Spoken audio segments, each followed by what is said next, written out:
The bullet struck Staff Sergeant Chun 3 meters from where Corporal Kira Vaughn crouched behind the crumbling wall. She watched him fall, the Barrett M82 sniper rifle clattering to the dusty rooftop beside him. 40 meters away, insurgents were regrouping for another assault on their position. The SEAL team's entire Overwatch was down. Someone needed to take that rifle. Someone needed to stop what was coming. Kira had carried ammunition for 6 months on deployment. She had loaded magazines, hauled gear, provided support. What nobody in this unit knew, what her service jacket deliberately omitted, was that before she enlisted in the Navy, Corporal Kira Vaughn had been the youngest competitive long-range shooter to ever win the national championships. 3 years running. The compound in Helmand Province had seemed routine 2 hours ago. SEAL Team 6 running a standard patrol, gathering intelligence on Taliban movements through the district. Kira's job was simple as always. Carry the ammunition. Stay out of the way. Let the professionals handle the combat. She had gotten used to being invisible. 22 years old, 5'6", 130 pounds soaking wet. The SEALs treated her kindly enough. They called her Bullet, short for Bullet Bunny, the term for ammunition carriers. It was not meant cruelly, just accurately. Staff Sergeant Marcus Chun had been different from the start. The team's primary sniper, he actually talked to her, asked her opinion on wind conditions, showed her his calculations for long-range shots. The other operators thought he was being nice to the support personnel. Chin never explained that he had looked up her service record more carefully than the others. Never mentioned that he had found the gap years between high school and enlistment. Never said he knew she was hiding something. The ambush had come from nowhere. Insurgents with coordinated fire from 3 positions. The SEAL team had taken cover in the compound, using the crumbling walls as protection while they radioed for quick reaction force backup. Chin had climbed to the roof to provide overwatch, to pick off insurgents and keep them pinned down until help arrived. Then the enemy sniper had fired. 1 shot. Perfect placement. Chin had dropped like a puppet with cut strings. Lieutenant Dawson was screaming into the radio now. 30 minutes until QRF arrival. The insurgents knew it too. They were massing for a final push, trying to overrun the compound before reinforcements showed up. Without overwatch, without someone covering their defensive positions, the SEALs were vulnerable. Kira looked at the Barrett lying next to Chin's motionless body. The rifle weighed 28 pounds, fired 50 caliber rounds, effective range over 1,800 meters. She had carried it across 3 provinces, loaded it hundreds of times, cleaned it until the barrel gleamed. She had never been allowed to fire it in combat. Before we continue with Kira's story, drop a comment and let us know what state you're watching from. Maybe you have known someone who revealed unexpected skills when it mattered most. Her hands moved before her mind caught up. She crawled across the rooftop to Chun, checking his pulse first. Still alive. The bullet had caught his shoulder, high enough to miss the lung. He would survive if they got him out. His eyes flickered open, glazed with shock and pain. "You need to get down," he managed. His voice came out weak, thready. "Too dangerous up here." "The rifle," Kira said. "I can use it." Chin tried to laugh, winced instead. "You are support. Get to cover." She ignored him, pulling the Barrett toward her. The weight felt familiar. Right. Her fingers found the bolt action, checking the chamber automatically. Loaded. 5 rounds in the magazine. Chin had been about to engage when he got hit. Below, the insurgents were moving. 40 of them, maybe more. Organized, equipped, confident. They thought they had already won. Kira settled into position, the rifle stock against her shoulder. Muscle memory took over. Breathing slowed. Heart rate dropped. The world narrowed to what she could see through the scope. "Corporal, what are you doing?" Dawson shouted from below. "Get off that roof." She found her first target. Insurgent commander, 400 meters out, directing his men forward. Wind from the east, maybe 5 knots. Temperature, 98 degrees. Humidity low. She made the calculations without thinking. Adjustments her father had taught her when she was 11 years old. The championship finals had been in New Mexico. 900-meter shot, wind gusting, target the size of a dinner plate. She had been 16, the youngest competitor in the field by 4 years. Her father had stood behind her, calm and patient, reminding her to trust her training.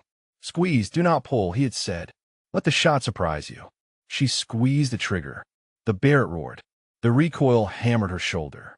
400 meters away, the insurgent commander dropped. "Holy shit," someone yelled from below. Kira worked the bold action, ejecting the spent casing, chambering a new round. Found her second target. Insurgent with a PKM machine gun, 350 meters, moving toward better firing position. She led him slightly, accounting for his movement. Fired. He went down. Corporal Vaughn, Dawson was climbing toward the roof now. What the hell is happening? She ignored him. Third target. Fourth target. Each shot precise. Each calculation automatic. This was what her father had trained her for. This was what 3 national championship titles had prepared her for. This was why she could read wind by watching dust patterns and calculate bullet drop in her head faster than most people could use a ballistic computer. The insurgents were scattering now, confused. Their commander dead. Their machine gunner down. Whoever was shooting at them knew exactly what they were doing. Kira tracked another target. Squeezed. The rifle kicked. Another insurgent fell. She had 2 rounds left in the magazine. Dawson reached the roof, saw Chun wounded, saw Kira behind the Barrett with 4 bodies dropped at impossible ranges. His expression went from anger to shock to something like fear. "Where did you learn to shoot like that?" he demanded. She did not answer. The enemy sniper had fired again. The round impacted 2 feet from her position, showering her with concrete fragments. She tracked the muzzle flash. Abandoned minaret, 800 meters northeast. Partially collapsed structure. 1 window with a clear line of sight to the compound. The ghost of Helmand. It had to be. The legendary insurgent sniper who had killed 17 coalition soldiers in the past year. The one every unit in theater had been hunting. He was the one who had shot Chun. Kira ejected the magazine, hand moving automatically to her gear. Grabbed a fresh magazine from her vest, loaded it, chamber round. Her training had never left. The thousands of hours on the range with her father. The competitions where hundredths of an inch meant victory or defeat. The discipline that had earned her 3 consecutive championship titles before everything fell apart. "I can shoot," she said to Dawson, finally answering his question. She kept her eyes on the scope. "I can shoot very well." The ghost fired again. The round passed so close she felt the displacement of air. He had her position now. This was no longer providing overwatch for the team. This was a duel. Sniper against sniper. Her skill against his experience. Her 3 years of competition shooting against his years of killing American soldiers. Chun grabbed her ankle weakly. "Kira, be careful." She had one advantage. The ghost thought she was just another American soldier. Lucky shots, maybe. Beginner's luck. He did not know he was facing someone who had outshot Olympic hopefuls before she was old enough to vote. Someone whose father had been Army Ranger sniper instructor before she was born, who had recognized his daughter's gift and nurtured it with patience and precision. The ghost would learn, and it would be the last thing he ever learned. Kira settled deeper into her shooting position, controlled her breathing, and began the hunt. The crosshairs settled on the minaret window where the ghost had taken position. 800 meters. Kira could see the faint outline of a rifle barrel, the suggestion of movement behind the shattered opening. He was waiting for her to move, to give him a clear shot. She did not move. Patience was the first lesson her father had taught her. The worst thing any shooter could do was rush. Let your breathing settle. Let your heartbeat slow. Let the world fall away until nothing exists except you and the target. The insurgents below had stopped their advance, confused by the precision fire that had killed 5 of their number. Uncertain whether to press forward or retreat, they were looking to the ghost for guidance, waiting for him to eliminate the sniper who had disrupted their assault. Dawson crouched beside her, pressing himself against the rooftop to avoid exposure. He kept staring at her, then at the body she had dropped, then back at her. His mind was trying to reconcile the ammunition carrier he thought he knew with the operator currently engaged in a sniper duel with the most dangerous insurgent marksman in Afghanistan. "Corporal," he said quietly, "I need you to explain what is happening right now." Kira shifted her position slightly, minutely, maintaining sight picture through the scope. Working the problem. The ghost was good. He had chosen his position well. Limited exposure. Multiple escape routes. Clear line of sight to the entire compound. He could sit there all day, waiting for her to make a mistake. I won the National Long Range Championship 3 years in a row, she said without taking her eye from the scope. Started competing when I was 14. My father trained me. He was Army Ranger sniper instructor before I was born. Dawson absorbed this information. Why the hell are you carrying ammunition instead of shooting? I enlisted to disappear, Kira said. Not to be found. The ghost fired. The round impacted the wall 6 inches from her head, showering her face with concrete dust. She did not flinch, did not move. Through the scope she saw the muzzle flash, tracked it back, calculated the exact position within the window. He was on the left side, using the wall for cover, only exposing himself for the second it took to aim and fire. Professional, disciplined, deadly, just like her father had been. Thomas Vaughn had never talked much about his time in the military. He had left the Army 2 years before Kira was born, taken a job as a machinist, built a quiet life in rural Montana. But the rifle skills had stayed with him.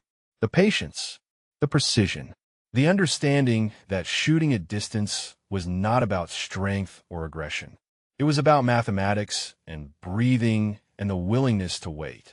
When Kira was 11, he had taken her to the range for the first time, handed her a rifle that was almost as long as she was tall, showed her how to hold it, how to breathe, how to find the space between heartbeats where the body was perfectly still.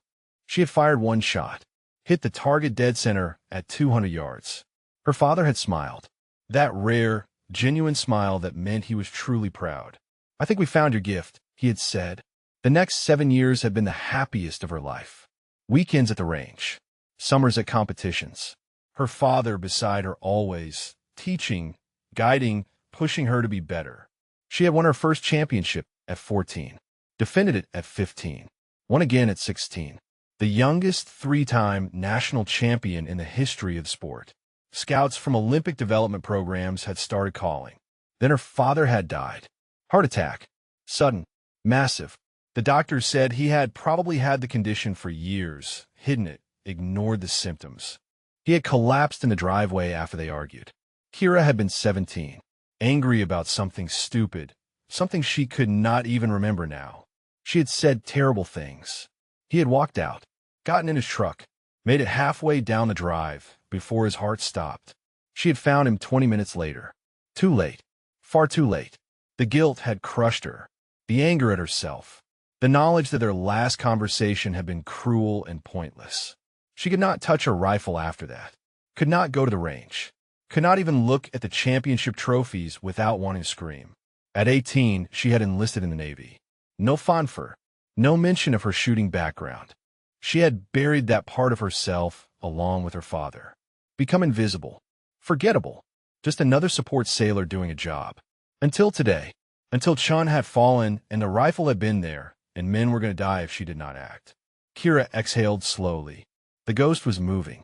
She could see the shift in shadows within the minaret window.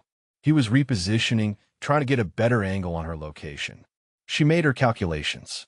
Wind speed, distance, the slight upward angle to the minaret, the heat shimmer rising from the desert floor, temperature differential, Coriolis effect, all the variables her father had taught her to account for.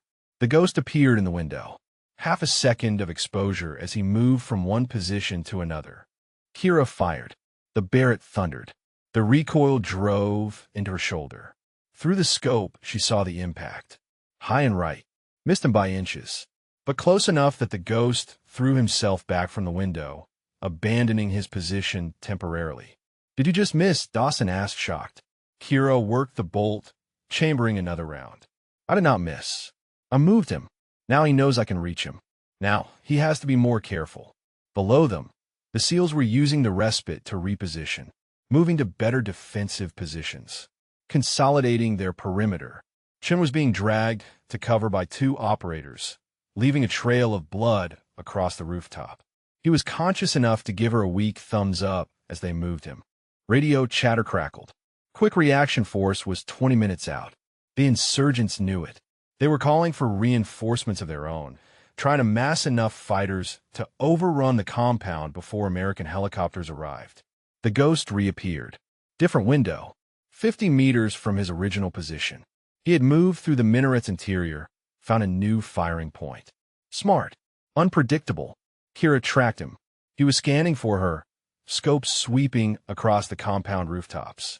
She fired first. The round punched through the crumbling wall 2 feet from the Ghost position. Intentional, not a miss. A message. I see you. I can hit you. You're not safe. The Ghost disappeared again. Dawson was watching her with something approaching awe. Who are you? He whispered. Someone who should have been doing this all along, Kira said. She thought about her father, about the last thing he had said to her before their argument. They had been at the range, working on 1,000-yard shots. She had been frustrated, missing more than usual, angry at herself for the failures. You are capable of extraordinary things, he had told her. The shooting is just the surface. Underneath is discipline, courage, the willingness to do what is necessary when everything depends on it. She had dismissed his words then, thought he was just being encouraging. Now she understood. He had been preparing her for exactly this, for the moment when people would live or die based on her skill, when hiding was no longer an option, when she had to be who she was always meant to be. The Ghost fired from a 3rd position, ground level now. He had abandoned the minaret, realized it was compromised. The round screamed past her head, so close she felt the heat of its passage. He was good, better than anyone she had ever competed against, better than the Olympic prospects who had tried to recruit her. This was not a game, not a competition with judges and scorecards. This was life and death, his experience against her gift, his killing record against her championships. Kira found him through the scope, partially concealed behind rubble. 600 meters. Difficult shot. Possible shot. She controlled her breathing, found the stillness, remembered her father's voice. Squeeze, do not pull. Let's surprise you. She fired. The Ghost moved. Her round hit where he had been a fraction of a second before. He was already relocating, professional enough to never stay in position after firing. 25 minutes until QRF arrival. The insurgents were massing. 40 fighters visible now. More arriving. They were going to rush the compound, overwhelm the defenders through sheer numbers before help arrived. Unless she stopped them, Kira began firing methodically. Not at the Ghost. At his fighters. The ones carrying RPGs. The ones with machine guns. The leaders trying to organize the assault. One shot. One kill. Over and over. The Barrett roaring like thunder. Brass casings piling up beside her. The insurgents started to break. Started to realize that every time someone stepped forward, they died. That advancing meant death. That the American sniper on the rooftop could see everything, hit anything, kill anyone. The Ghost knew it too. She could feel his frustration across the distance. His carefully planned ambush falling apart. His fighters losing their nerve. All because of one American shooter he had not accounted for. He fired at her again. She moved. Fired back. He moved. A deadly dance. Neither able to land the killing shot. Both too skilled. Too patient. Too disciplined. 15 minutes until QRF. Dawson touched her shoulder. You're keeping us alive, he said quietly. All of us. Because of you. Kira did not respond. Did not need to. She had found her purpose again. Found the part of herself she had buried with her father. The shooter. The protector. The one who stood between the innocent and those who would harm them. The Ghost appeared again. Brief exposure. Maybe he was getting desperate. Maybe he was making a mistake. Kira fired. This time she saw the impact. Saw him fall. But even as he dropped, she knew. Something was wrong. The way he fell. Too theatrical. Too obvious. Decoy, she said aloud. The real Ghost fired from 200 meters to the left. A position she had not been watching. The round hit the rooftop between her and Dawson, forcing them both to take cover. When Kira looked again, both positions were empty. The Ghost had vanished. Disappeared like smoke. Living up to his name. But the insurgents were retreating now. Falling back. unwilling to press the attack without their sniper to provide cover. The SEAL team had held casualties, but no deaths. Shun was stable. QRF would arrive soon. The immediate threat was over. Kira lowered the Barrett. Her shoulder ached from the recoil.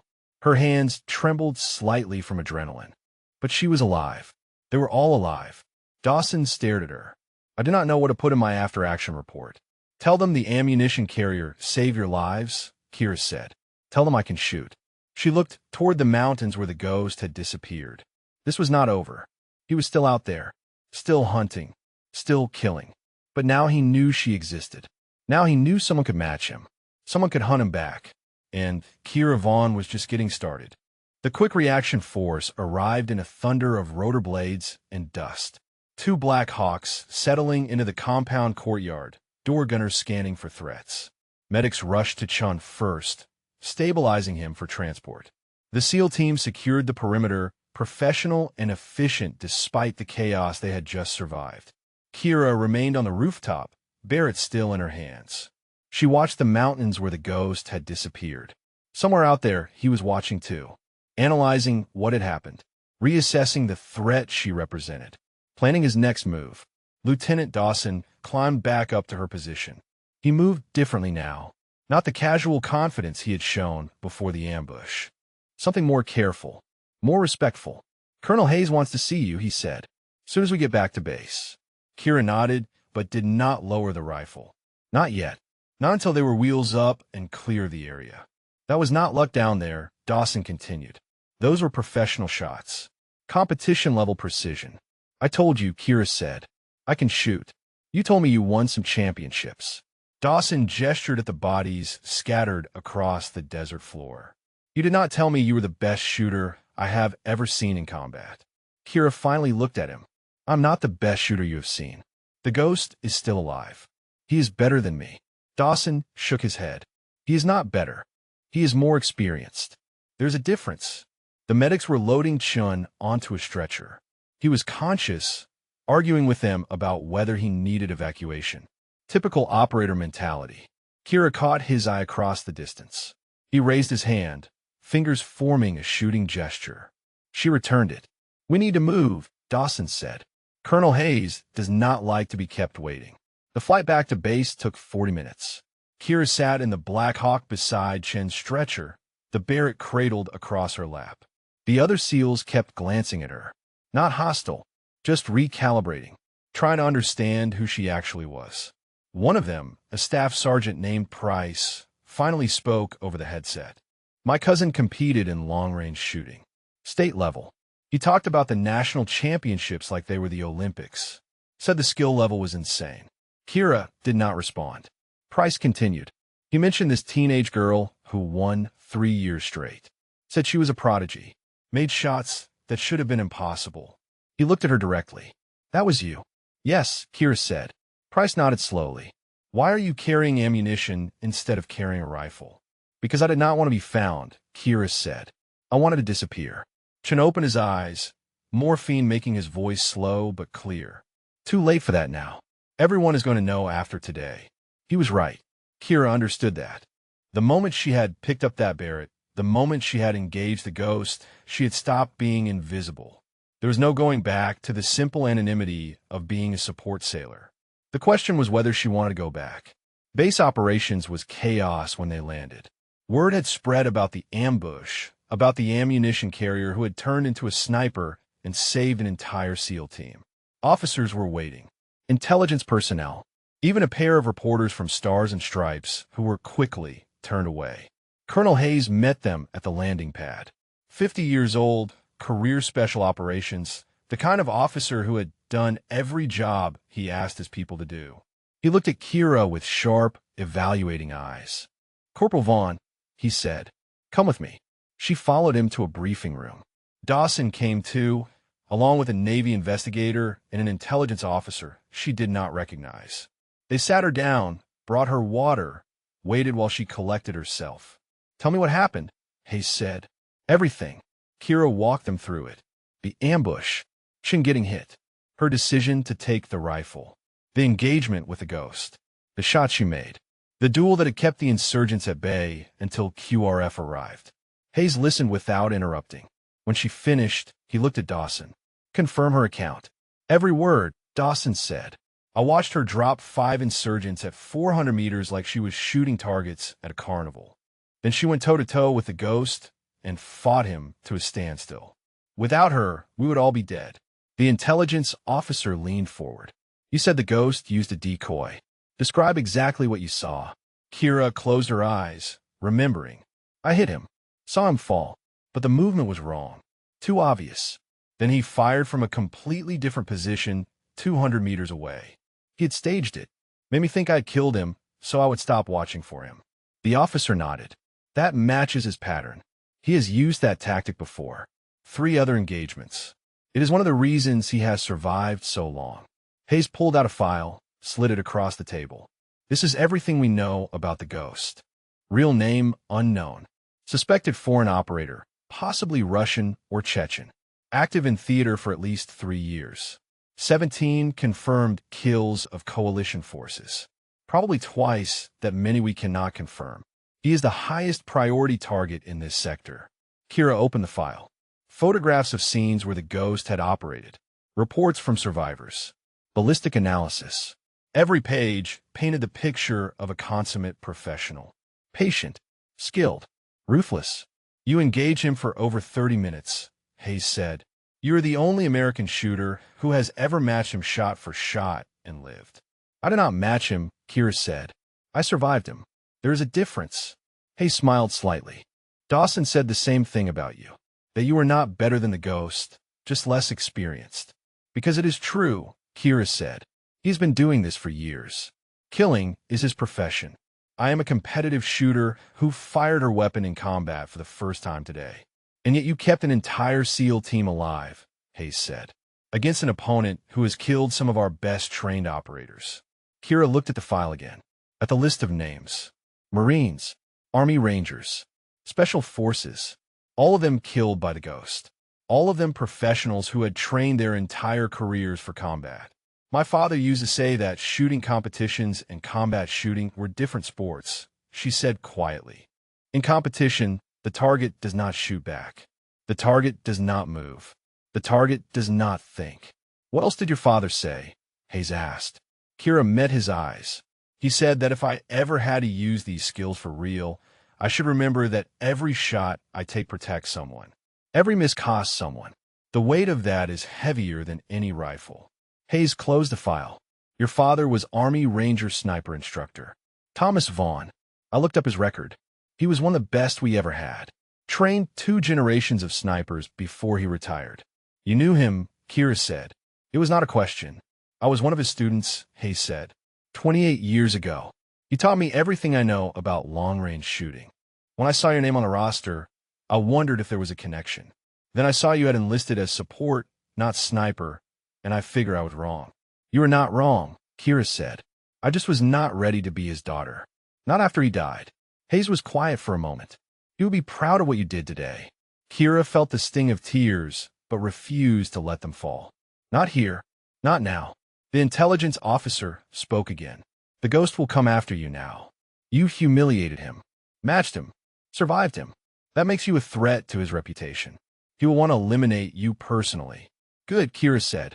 Let him come. Hayes raised an eyebrow. You want him to hunt you. I want to hunt him, Kira said. But if he comes to me first, I will be ready. Dawson leaned back in his chair. She means it. I watched her today. She was not scared. She was focused. Like she was born for this. My father prepared me for this, Kira said. I just did not understand why until today. Hayes studied her for a long moment. Then he made a decision. You're being reassigned effective immediately. I am attaching you to SEAL Team 6 as their designated marksman. You will train with them, deploy with them, and when we get another chance at the ghost, you'll be the one behind a rifle. Sir, the investigator interjected. She's a corporal. Support MOS. This is highly irregular. Hayes cut him off. Irregular is the only word that applies to today. This sailor engaged the most dangerous sniper in theater and kept him from killing an entire team of our best operators. Irregular does not begin to cover what she is capable of. He looked at Kira. You have 24 hours to decide. You can go back to carrying ammunition and pretend today never happened.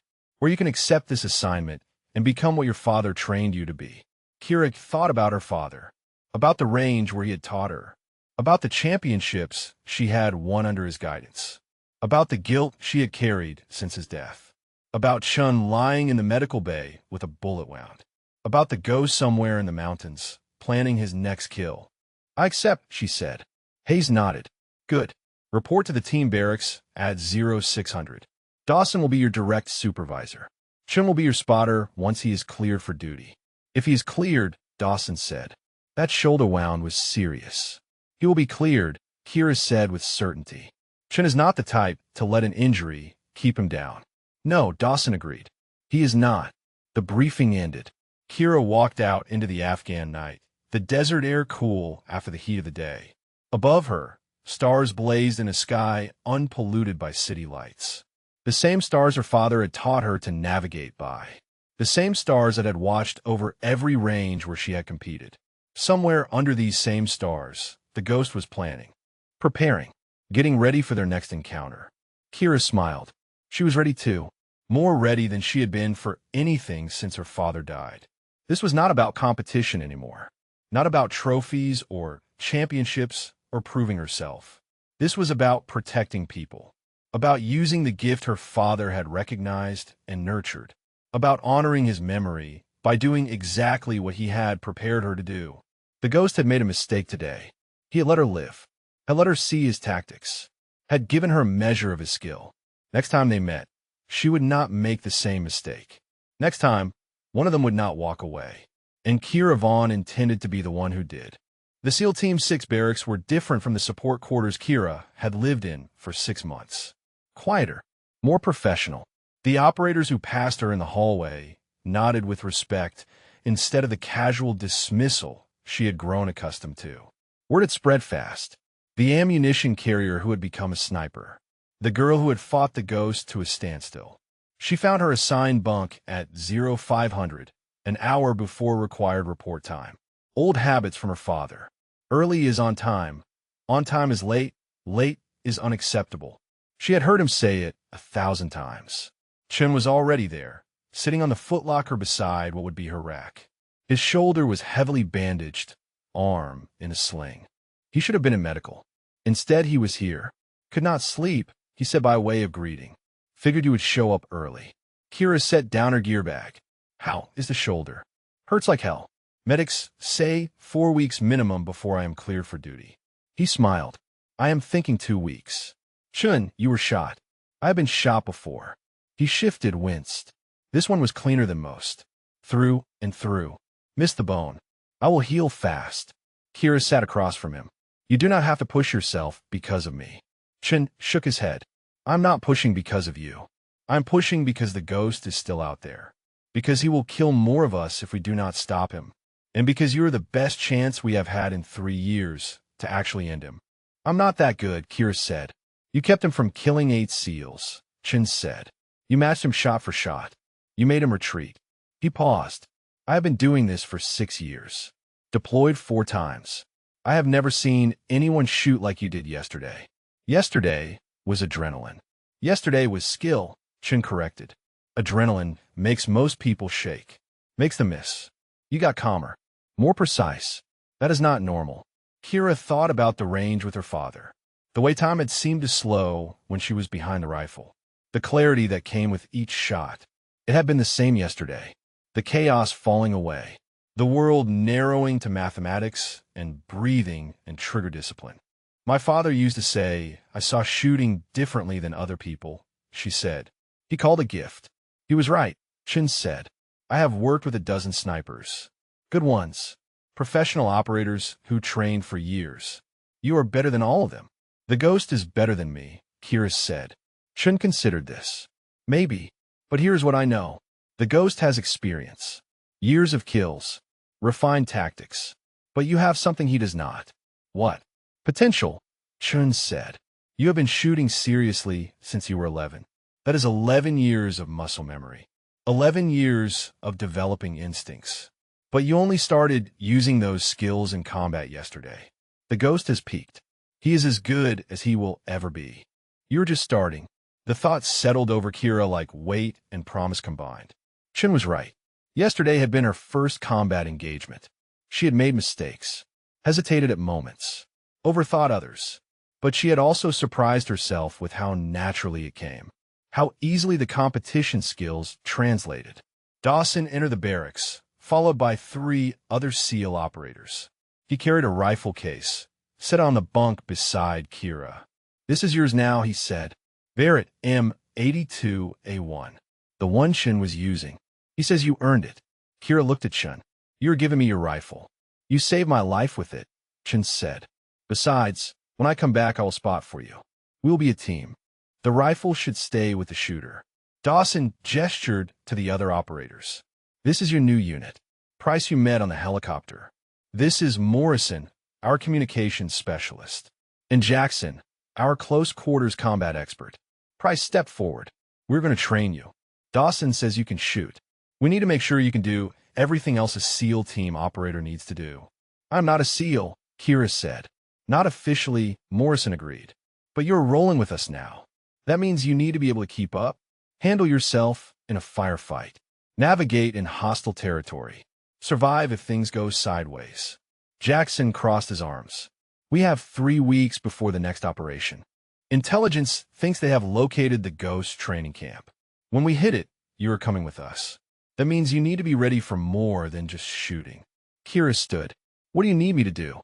"Everything," Dawson said. "Starting now." The next 3 weeks were the hardest of Kira's life. The SEALs pushed her relentlessly. 5 a.m. runs through the desert.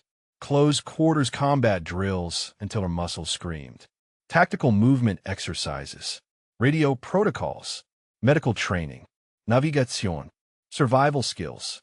They treated her exactly like they treated each other. No concessions for her size or gender. No merci. She loved every second of it. On the range, she excelled. Morrison set up scenarios that combined shooting with movement and decision-making. Kira adapted quickly, her competition background giving her a foundation the others had to build from scratch. By the end of the first week, she was outpacing the other designated marksmen on base. But Chen pushed her harder. He showed up every day despite his injury, refusing to let her settle for just being good. He taught her to read terrain from a spotter's perspective, how to calculate wind drift using vegetation movement, how to account for air density changes at different elevations, how to estimate range without tools. "Your father taught you to shoot," Chun said during one session. "I am teaching you to hunt." They developed a rhythm, a partnership that went beyond instructor and student. Chun understood her instinctively, knew when to push and when to let her work through problems herself. Kira found herself trusting him in a way she had not trusted anyone since her father died. 2 weeks into training, Hayes called her to his office. Intelligence had confirmed the location of the Ghost training camp. Satellite imagery showed 30 to 40 insurgent fighters, multiple buildings, advanced sniper range with targets set at extreme distances. "The op is set for 1 week from now," Hayes said. "SEAL team insertion via helicopter. Your job is simple. Locate the Ghost and eliminate him." "What about the camp?" Kira asked. "Secondary objective," Hayes said. "The Ghost is the priority. He has trained dozens of snipers who are now operating across 3 provinces. Kill him, and you disrupt the entire network." He slid a folder across the desk. "These are the 17 confirmed kills attributed to the Ghost. I want you to study them, understand his patterns, his preferences, the way he thinks." Kira opened the folder. The first page showed a Marine Lance Corporal, 22 years old, shot at 700 meters while on patrol. The second was an Army Staff Sergeant, 31, wife and 2 kids, killed at 900 meters during a humanitarian mission. Page after page. Faces, names, lives cut short by the Ghost precision. "He targets leaders first," Hayes said. "Officers, senior enlisted, anyone who coordinates operations. He is not just killing. He is disrupting unit cohesion, creating fear, making our people second-guess taking point." Kira looked at the final page. A Navy corpsman, 24 years old, shot while treating wounded Afghan civilians. 800 meters. Perfect headshot. She closed the folder. I will stop him. I know you will, Hayes said. Your father would too. That night, Kira sat on her bunk cleaning the Barrett. Chun sat across from her, watching. You ready for this? He asked. Kira looked up. I have been ready my whole life. I just did not know it. Your father knew, Chun said. That is why he trained you the way he did. Not for competition. For this. Kira thought about her father. About the patience he had shown. The hours on the range. The way he had made her practice until perfection became automatic. He had been preparing her. For exactly this moment. To use her gift to protect people. I wish he could see this, she said quietly. Maybe he can, Chun said. The week passed in intense preparation.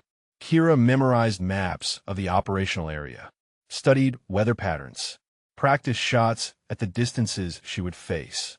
Chun recovered enough to be cleared for limited duty. He would be her spotter on the operation. Hayes had approved it personally. The night before insertion, the team gathered for final briefing. Satellite images showed the camp layout.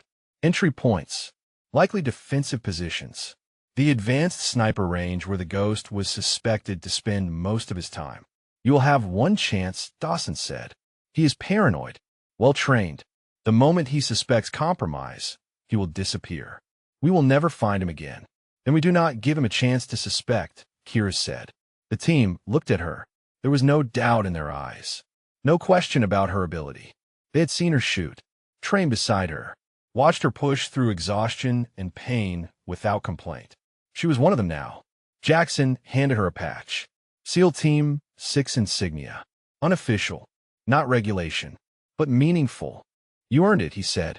Kira took the patch, felt the weight of it. The responsibility, the trust. Chun stood, still favoring his injured shoulder, but standing tall. 24 hours from now, we end the Ghost. We stop him from killing anyone else. We finish what Kira started when she picked up that rifle. The team nodded. Ready. Determined. Kira looked at each of them. These men who had accepted her, trained her, trusted her with their lives. She would not let them down. She would not let her father down. She would not let the 17 names in that folder down. Tomorrow, the Ghost would learn what it meant to be hunted. Tomorrow, Kira Vaughn would prove that her father's gift had been meant for exactly this purpose. Tomorrow, everything changed. The helicopter insertion happened at 0300 under a moonless sky. 2 Black Hawks carrying SEAL Team 6 deep into the mountains of Helmand Province. Kira sat between Chun and Morrison, the Barrett strapped across her back, her heart steady despite the magnitude of what they were about to do. Dawson's voice came through the headset. 5 minutes to drop. Remember, this is locate and eliminate. We get in, we take out the Ghost, we extract. Clean and quiet. The helicopter descended into a valley 15 kilometers from the suspected training camp. The pilots kept low, using terrain to mask their approach. No lights, minimal noise, professional insertion into hostile territory. Boots hit ground at 0315. The team moved immediately into tactical formation. Kira took her position in the middle of the column, Chun beside her. They moved through the darkness like shadows, night vision turning the world into shades of green. The trek to the observation point took 4 hours. Slow, careful movement through rocky terrain. Twice they froze as insurgent patrols passed within 100 meters. The SEALs were ghosts themselves, invisible and silent. Dawn broke as they reached the ridge overlooking the training camp. Kira settled into position, Chun beside her with spotting scope. Below them, the camp was waking up. Insurgent fighters emerging from buildings. Someone starting a cooking fire. The mundane routine of a military installation. Chun scanned methodically. Main building, barracks, ammunition storage, vehicle depot. He stopped. Advanced range. 2 kilometers east. Separate from main camp. Kira shifted her scope. The range was elaborate. Targets set at various distances. Some static, some mobile. A small building that could serve as instruction facility. And someone moving between the targets. Setting them up. Preparing for the day's training. Could be him, Kira whispered. Too far to confirm. Chun said. We need closer observation. Dawson crawled up beside them. What do you have? Kira described the range, the building, the lone figure. Dawson studied it through his own optics. That is where he would be, Dawson agreed. Training the next generation. Perfecting his craft. He looked at Kira. Can make a shot from here. 1,500 meters, Kira said. Possible, but not ideal. Wind is variable. Heat shimmer will be significant once the sun is higher. And I cannot confirm identity. Then we move closer, Dawson said. Chun, you and Vaughn will advance to that outcropping. 800 meters from the range. Better angle. Less atmospheric interference. Rest of the team holds here as backup. Chun checked his shoulder, rotated it carefully. Good to move. They waited until noon when the heat was highest and the insurgents were taking cover from the sun. Then Kira and Chun moved. Low crawl through scrub and rock. Slow. Patient. Every movement calculated to avoid detection. It took 90 minutes to cover 600 meters. They settled into position behind a cluster of boulders with clear line of sight to the advanced range. Close enough now to see details. To identify faces. Chun set up the spotting scope. Kira positioned the Barrett, checking the bipod stability, ensuring the rifle was perfectly level.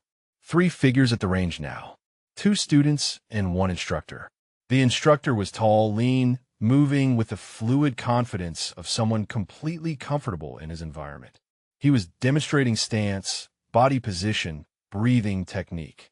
The ghost, Chun confirmed, matches the physical description from intelligence. 6'1", approximately 180 pounds, left-handed. Kira watched through her scope. The ghost was teaching his students the same way her father had taught her. Patience, precision, making them understand that sniping was not about the rifle, but about the mind behind it. For a moment, she felt strange kinship. This man was a killer, had murdered 17 Americans that they knew about, but he was also a craftsman, someone who understood the art of what they did. Then she thought of the Navy corpsman, 24 years old, shot while helping civilians. The ghost had killed him without hesitation or remorse. The kinship vanished. Range, Chun said, 780 meters. Wind from the northwest at 8 knots, gusting to 12. Temperature, 94 degrees. Humidity, 18%. Kira made her calculations. Adjusted for wind drift. Accounted for the upward angle. The heat shimmer dancing across the desert floor. All the variables her father had drilled into her until they became instinct. The ghost moved to demonstrate shot. Settled behind a rifle. Became perfectly still. Now, Chun whispered. He is stationary. Target locked. Kira controlled her breathing. Found the space between heartbeats. The world narrowed to the crosshairs centered on the ghost's head. Her finger touched the trigger. And then the ghost moved. Not a shot. Not a demonstration. He turned, looked directly toward their position. As if he had sensed them. As if he knew. He sees us, Chun said, urgent. How does he see us? The ghost shouted to his students. Pointed toward the ridgeline. The 2 insurgents grabbed rifles, started moving toward cover. Take the shot, Chun urged, before he moves. But the ghost was already moving, running toward the building with the speed of someone who had survived by trusting his instincts. Kira tracked him, led him, fired. The round hit where he had been a fraction of a second before. He dove through the doorway, disappeared inside. Damn it, Kira worked the bolt, chambering another round. He knew. Somehow he knew we were here. Years of surviving, Chun said. He has developed a sixth sense for being watched. Gunfire erupted from the training camp. The insurgents had been alerted. Dozens of fighters pouring out of buildings, grabbing weapons. The entire operation was compromised. Dawson's voice crackled over the radio. Fall back to extraction point. Operation is blown. I repeat, fall back now. Chun started packing the spotting scope. Kira kept the Barrett trained on the building where the ghost had disappeared, waiting for him to emerge, to show himself. Vaughn, we have to move, Chun said. He is in there, Kira said. 1 shot. That is all I need. And we have 40 insurgents moving on our position, Chun said. We do not have time. Insurgent fire was getting closer. Rounds hitting the rocks around them. Chun grabbed her shoulder, his injured shoulder, wincing with pain, but pulling her anyway. Move, he ordered. That is a direct order. Move now. Kira took one last look at the building. The ghost was somewhere inside. So close. But Chun was right. They were seconds from being overrun. She grabbed the Barrett, started low crawling backward. Chun covered her movement, firing controlled bursts with his rifle to keep insurgent heads down. They made it 50 meters before the insurgents flanked them. Automatic weapon fire from multiple directions. Kira and Chun took cover behind an outcropping, pinned down. Chun radioed their position. Team was 500 meters away. Might as well have been 5 miles with the amount of fire between them. We're cut off, Chun said. Extraction is not possible with this much contact. Then we fight, Kira said. She set up the Barrett, started engaging targets. One shot, one kill. Methodical. Professional. Buying them time, even as ammunition dwindled. Chun fired alongside her. His shoulder was bleeding through the bandage. The exertion had reopened his wound. But he did not stop. An RPG exploded 20 meters away. Shrapnel tore through the air. Kira felt something hot slice across her upper arm. Blood welled up, soaked through her sleeve. You were hit, Chun said. Keep shooting, Kira responded. The SEALs were fighting toward them now. Kira could hear the distinctive crack of American weapons. See insurgents falling as Dawson's team advanced. But there were so many. Too many. Chun's rifle ran dry. He dropped it, grabbed his sidearm. Fired until that ran empty too. Looked at Kira with grim acceptance. Been an honor working with you, he said. Shut up, Kira said. We're not dying today. She fired her last round. The Barrett was empty. She drew her own sidearm. 16 rounds against an army. The insurgents rushed their position. Kira fired. Dropped 3, 5, 7. Chun fought beside her, using his knife when his pistol ran dry. They fought like demons, like warriors who refused to quit. Then the helicopters came, Black Hawks appearing over the ridge like avenging angels. Door gunners unleashing hell, insurgents scattering, dying, running. The SEALs reached their position. Morrison grabbed Chun, Jackson grabbed Kira. They ran for the landing zone as the helicopters provided cover. Kira looked back at the training camp. The ghost was standing outside the building now, rifle in his hands, watching her extraction.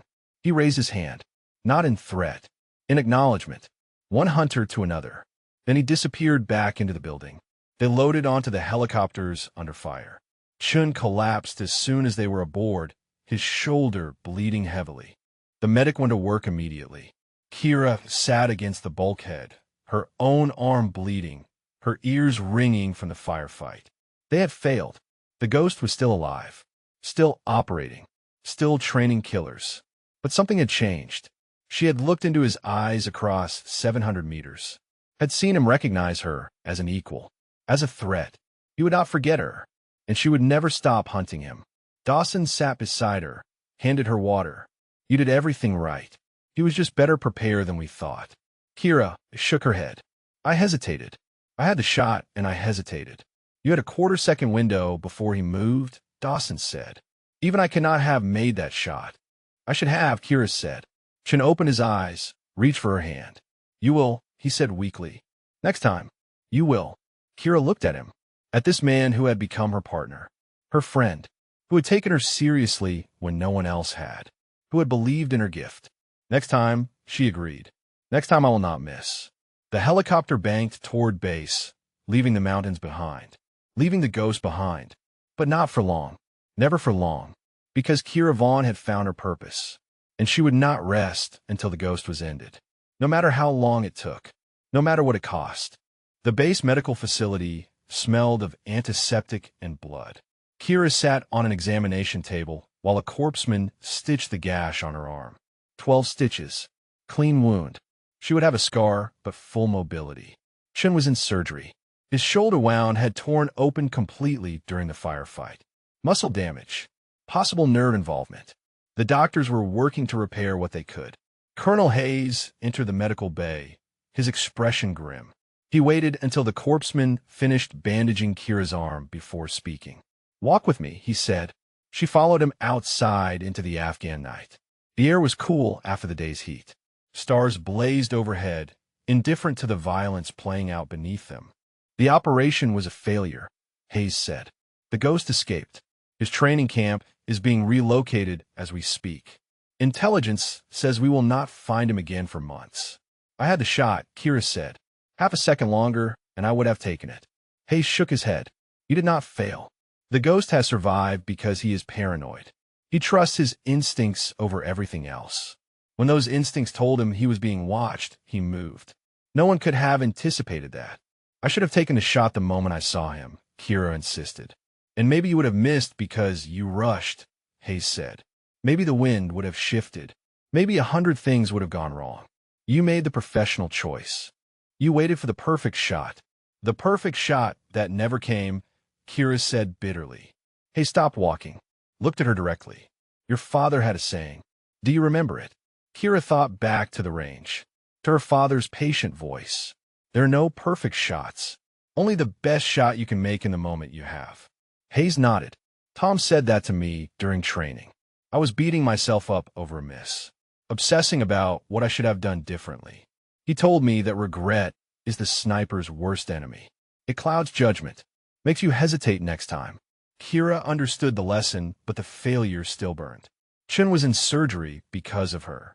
The team had been compromised because she had not been fast enough. There is something else you need to know, Hayes said. We recovered intelligence from a site. The ghost training camp was more than we thought. He handed her a tablet. Satellite imagery from the raid. Enhanced photos showing details they had not seen during the operation. Look at the buildings, Hayes said. The equipment. The organization.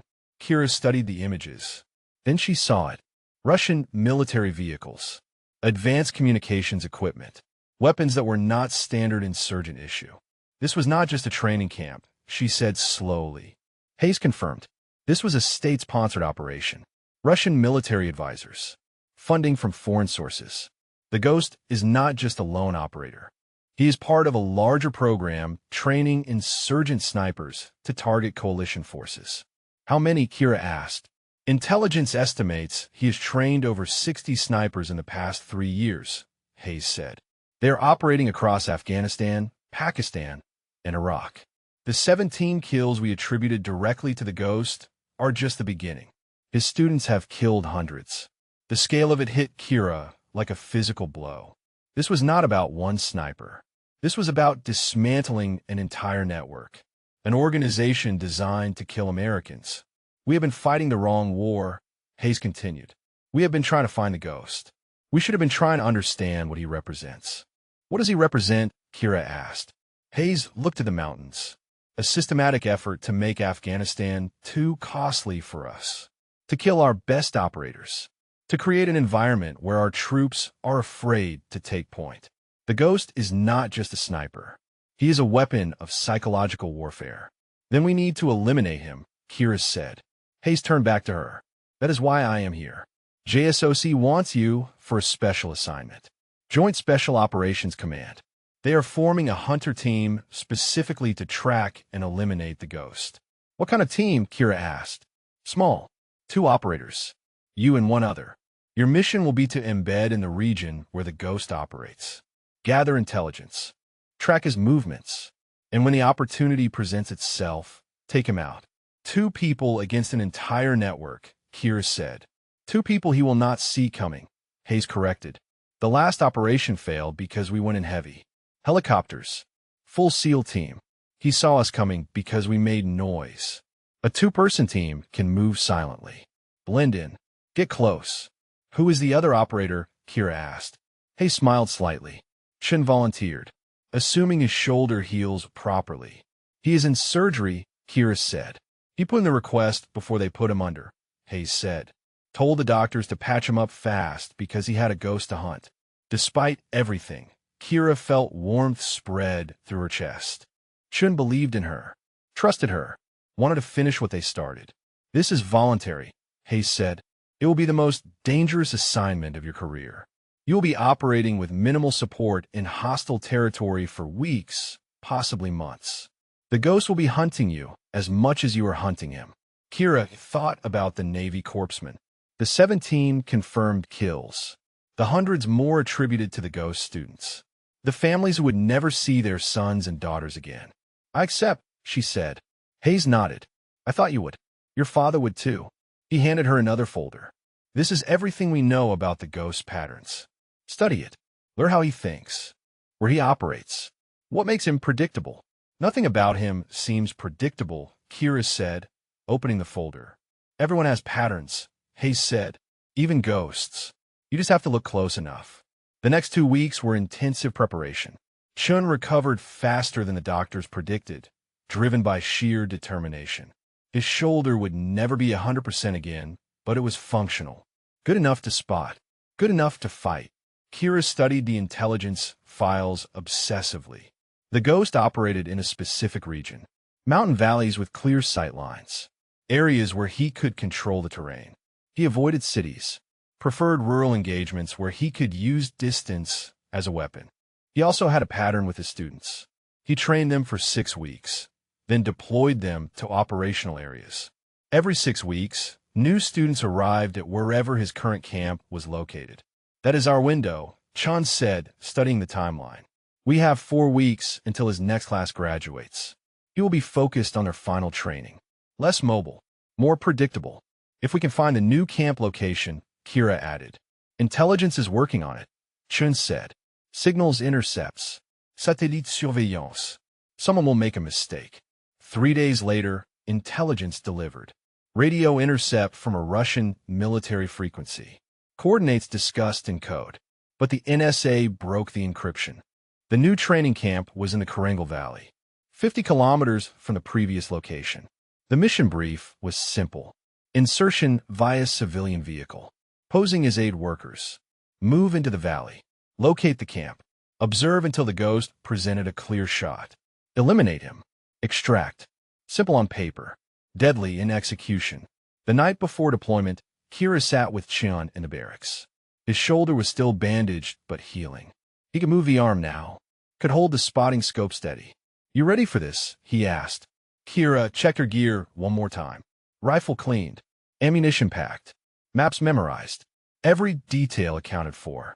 My father used to say that being ready and being prepared were different things, she said. You can prepare for everything. But being ready means accepting that things will go wrong and trusting yourself to adapt. Your father was a smart man, Chun said. He was, Kira agreed. I wish I had told him that more often. Chun was quiet for a moment. My father wanted me to be a doctor. Traditional Chinese family. Education was everything. When I enlisted, he stopped speaking to me. Does he speak to you now? Kira asked. He died 3 years ago, Chun said. Heart attack. We never reconciled. Kira understood the weight of that. The conversations never had. The forgiveness never offered or received. We carry them with us, she said.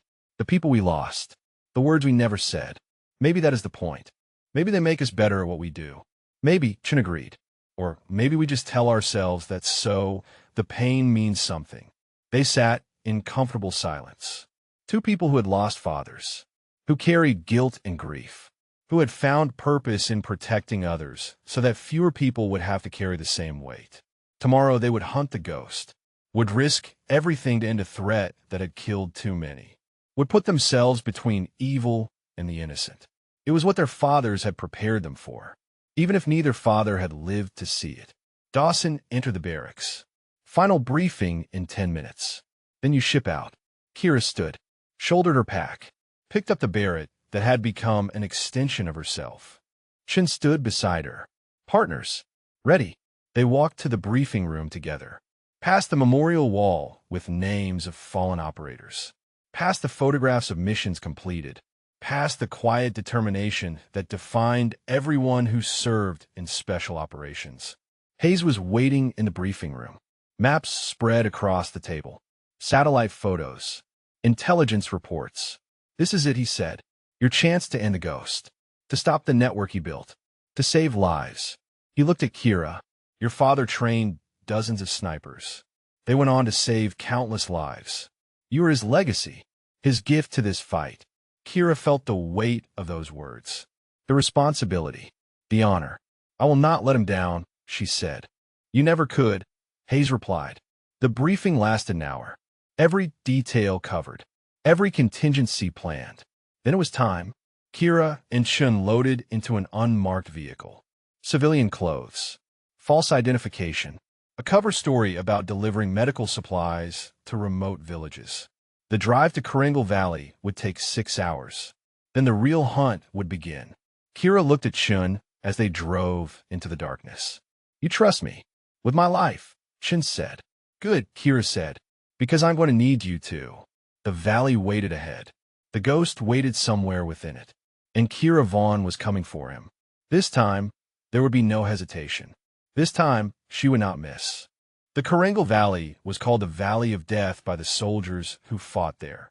Steep mountains, dense vegetation, Taliban stronghold for decades. The perfect place for the ghost to hide his operation. Kira and Chun entered the valley posing as medical aid workers from a Norwegian relief organization. Their vehicle was loaded with actual medical supplies. Their credentials were genuine, created by intelligence specialists who could forge anything. To anyone watching, they were exactly what they claimed to be. But hidden beneath the medical equipment were their weapons. The Barrett broken down into components. Chen's rifle, ammunition, communications gear, everything they needed to complete their mission. The first village they stopped at was suspicious. The elders questioned them extensively. Where were they from? Why were they here? What organizations sent them? Chen's Mandarin background helped. He claimed his mother was Norwegian, his father Chinese. Kira said she was his colleague, medical technician. The elders accepted the story, allowed them to set up a small clinic. Word spread through the valley. Aid workers offering free medical care. Over the next week, villagers came. Kira treated infections, set broken bones, distributed medicine. Chun assisted, all while gathering intelligence, listening to conversations, mapping the valley, identifying which villages were sympathetic to the Taliban. At night, they transmitted encrypted reports back to base, built a picture of the ghost operation. He was close. Everyone in the valley knew it. They spoke of him with reverence. The Russian who trained warriors, the sniper who killed Americans. But no one would say where his camp was located. On the 8th day, a boy came to the clinic. 12 years old. Gunshot wound in his leg. Old injury, poorly healed. Infected. Kira cleaned the wound while Chun prepared antibiotics. The boy was stoic. Did not cry despite obvious pain. "How did this happen?" Kira asked in Pashto. "Training accident," the boy said. "I was learning to shoot." "You are very young to be training," Chun said carefully. "The Russian says age does not matter," the boy replied. "Only skill. Only dedication." Kira and Chun exchanged glances. This boy had been at the ghost camp. "The Russian is a good teacher," Kira said. "Neutral. Curious. The best," the boy said with pride.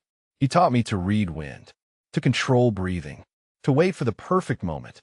"Your leg needs rest," Chun said. "You should stay off it for 2 weeks." The boy shook his head. "I have final examination in 4 days. If I pass, I become operational. I cannot miss it." "Where is this examination?" Kira asked. The boy caught himself, realized he had said too much. His expression closed off. "I cannot say," he said. "The Russian forbids it." Kira nodded, understanding. "We would not want you to break his rules. But you should let us check this wound again tomorrow. Make sure the infection is clearing." The boy agreed, left with a limp, but also with new antibiotics. That night, Chun set up surveillance on the trails leading out of the village.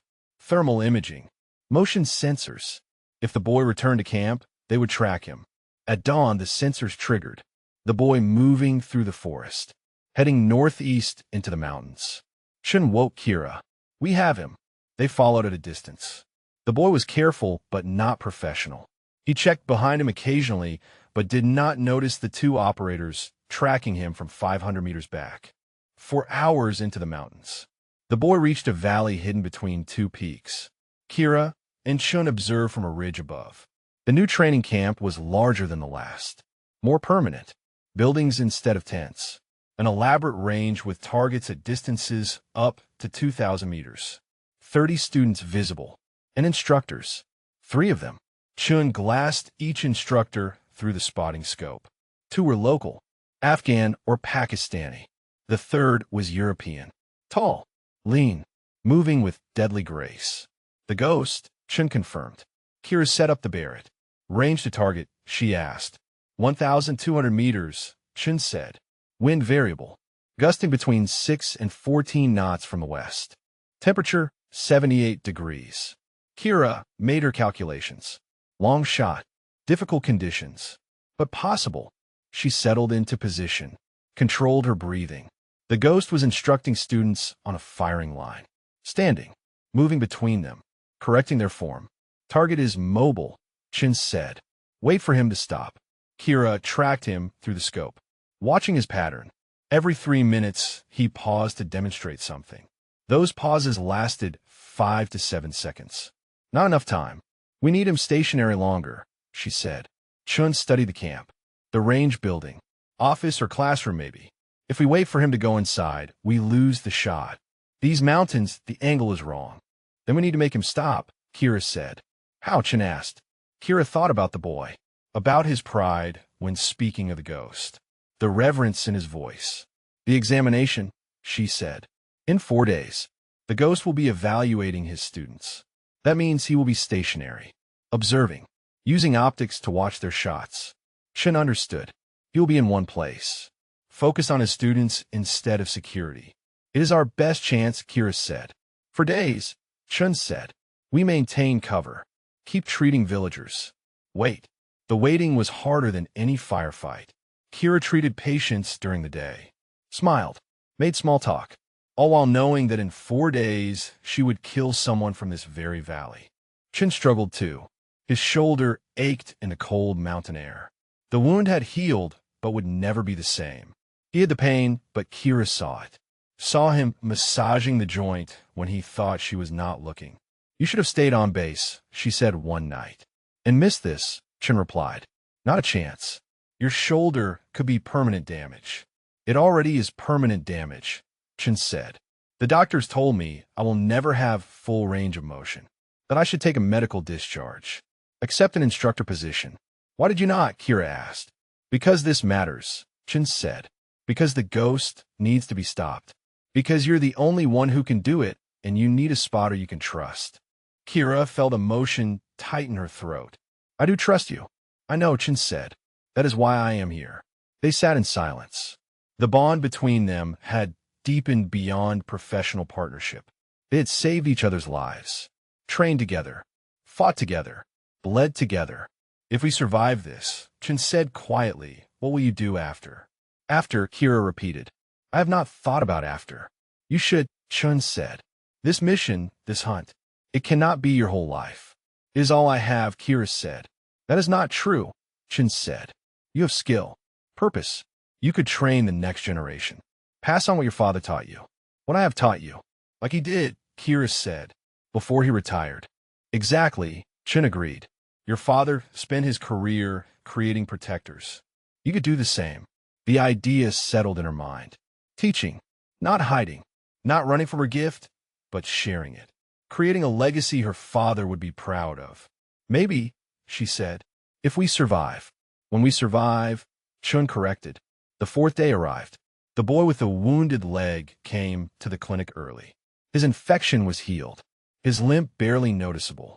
Today is your examination, Kira said. The boy nodded.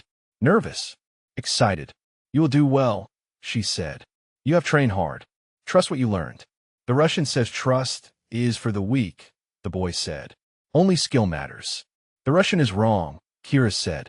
Skill gets you far, but trust keeps you alive. The boy thought about this, then left the mountains.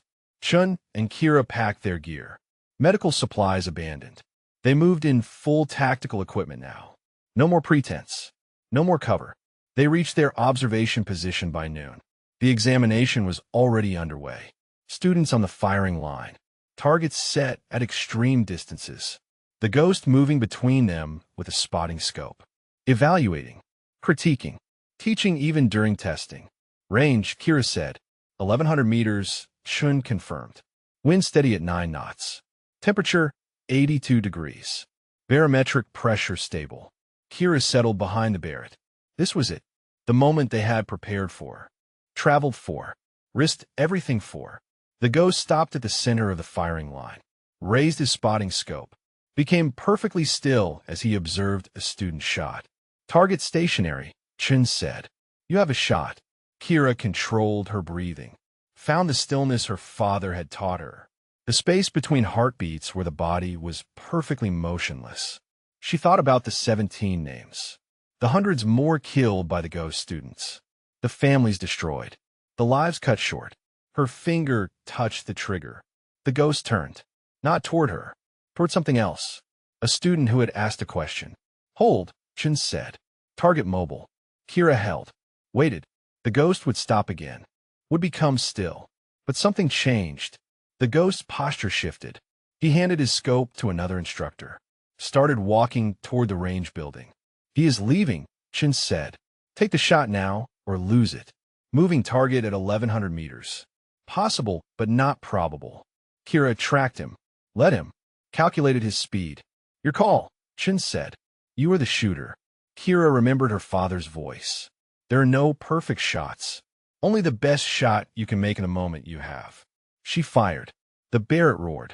The recoil slammed her shoulder. Through the scope, she watched the bullet's flight. The ghost stumbled. Fell. Hit, Chen confirmed. Center mass. Target down. But even as he said it, Kira knew. The way the ghost fell. Too controlled. Too deliberate. Decoy, she said.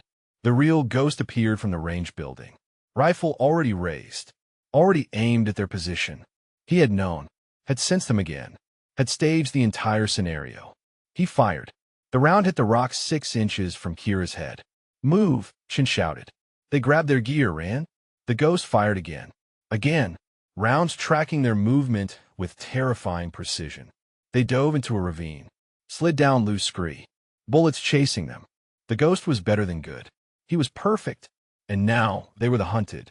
The ravine offered temporary cover, but not safety. Kira and Chen scrambled through loose rock and thorny scrub, putting distance between themselves and the ghost's position. Behind them, insurgent fighters were mobilizing, voices shouting in Pashto and Russian, dogs barking, the entire valley awakening to the threat. Chen radioed base. Compromised. Under fire. Requesting immediate extraction. The response was immediate, but not encouraging. Nearest extraction point is 10 kilometers south. QRF en route, but 30 minutes out. You need to break contact and move. 10 kilometers through hostile territory with the ghost hunting them. Kira checked her ammunition. From magazines for the Barrett. 6 for her sidearm. Chen had similar loadout. Enough to fight, but not enough for a sustained engagement. They moved fast. Professional escape and evasion. Using terrain. Staying low. Every sense alert for pursuit. The ghost fired from somewhere above them. The round hit close enough that Kira felt rock fragments pepper her face. He was tracking them, keeping pressure, driving them towards something. He is hurting us, Chen said, pushing us south. Toward his students, Kira realized. He is driving us into an ambush. They changed direction. East instead of south. Al-Terrain. Steeper slopes, but away from where the ghost wanted them to go. The pursuit intensified. Insurgents appeared on ridge lines. Not random search. Coordinated movement. The ghost was directing them, using his students as beaters to flush prey toward his gun. Kira and Chen reached a cliff face. 20 meters high. Sheer rock. No way down except climbing. Chen looked at his shoulder. I cannot climb this. Then we go through them, Kira said. She set up the Barrett. Found a position with good sight lines back the way they had come. Chen took overwatch with his rifle. They are coming, he said. 15 fighters. Maybe more. Kira controlled her breathing. Made her calculations. Range. Wind. Elevation. All while her heart pounded and adrenaline surged. The insurgents appeared, moving in tactical formation. Better trained than standard Taliban. The ghost students. Graduates of his program. Kira fired. The lead fighter dropped. Worked the bolt. Fired again. Another down. The insurgents scattered, but not in panic. In discipline. Taking cover. Returning fire. Chen engaged with his rifle. Control bursts. Professional suppression. Buying them time. But the ghost was out there somewhere. Watching. Waiting for his moment. Kira felt it before she saw it. The sensation of being in crosshairs. The hunter's instinct that came for being hunted. Move, she screamed. They dove aside as the ghost's round hit exactly where Kira's head had been. He had waited for her to stop shooting, to pause for reload, had calculated where she would be. They ran. No choice now. Extraction point or death. Those are the only options. The terrain opened into a valley. Exposed ground. Kira hated it immediately. Sniper's nightmare. No cover. Nowhere to hide. Cross it or go around, Chen asked. Around adds 2 kilometers, Kira said. We do not have time. Then we cross, Chen said. Fast. They ran. Full sprint across open ground, waiting for the shot that would end them. It came from the west. The ghost firing from a ridge. The round missed Chen by inches. He was leading them, calculating their speed, their direction. Kira stopped, turned, raised the Barrett. What are you doing? Chen shouted. Ending this, Kira said. She found the ghost through the scope. 800 meters. Elevated position. Perfect sniper's nest. He was reloading. Confident. Certain they would keep running. Kira fired. The ghost moved. Her round hit the rock beside him. But it was close. Close enough to make him reassess. Close enough to tell him she was not running anymore. He settled back into position. Raised his rifle. Now was a duel. 2 snipers. Open ground. Winner lived. Loser died. Chen grabbed her arm. We need to move. No, Kira said. If we run, he picks us off. If we fight, we have a chance. This is insane, Chen said. This is what I was trained for, Kira replied. She fired again. The ghost fired simultaneously. Both rounds in flight. Both perfect shots. Kira threw herself sideways. The ghost's bullet passed through the space where her head had been. Her round hit his position. She did not know if she had hit him or just close. Chen set up beside her. Spotting scope out. Range 800 meters. Wind 12 knots from the west. Target is relocating. The ghost was moving. Smart. Professional. Not staying in position after being engaged. Kira tracked him through the scope. Caught a glimpse. Fired. Missed. He was too fast. Insurgent fighters were closing from behind. The valley was becoming a killing box. Ghost in front. His students behind. No extraction. No support. Chen looked at her. His expression said everything. This might be it. This might be where they die. Kira thought about her father. About the lessons he taught. About the gift he had given her. She had used it to compete. To win trophies. To earn praise. Now she would use it to survive. The ghost appeared on a different ridge. Closer now. 600 meters. He was being aggressive. Closing distance. Confident in his superiority. Kira did not fire. Did not move. Became perfectly still. What are you doing? Chen whispered. Letting him think he won, Kira said. The ghost was scanning. Looking for them. His scope sweeping across the valley. Kira waited. Controlled her breathing. Became invisible in plain sight. A trick her father taught her. People saw movement. Not stillness. The ghost stopped scanning. Started to move again. Relocating to finish them. Now, Kira whispered to herself. She fired. The round flew true. Covered 600 meters in less than a second. Hit the ghost's shoulder. Spun him. Knocked him down. Hit. Chen confirmed. Shoulder wound. Target down but moving. Kira worked the bolt. Chambered another round. The ghost was wounded but not dead. He crawled behind cover. Disappeared from sight. The insurgent fighters had heard the shot. Were rushing their position. Kira and Chen had 30 seconds before being overrun. We move now, Chen said, while they're focused on their leader. They ran.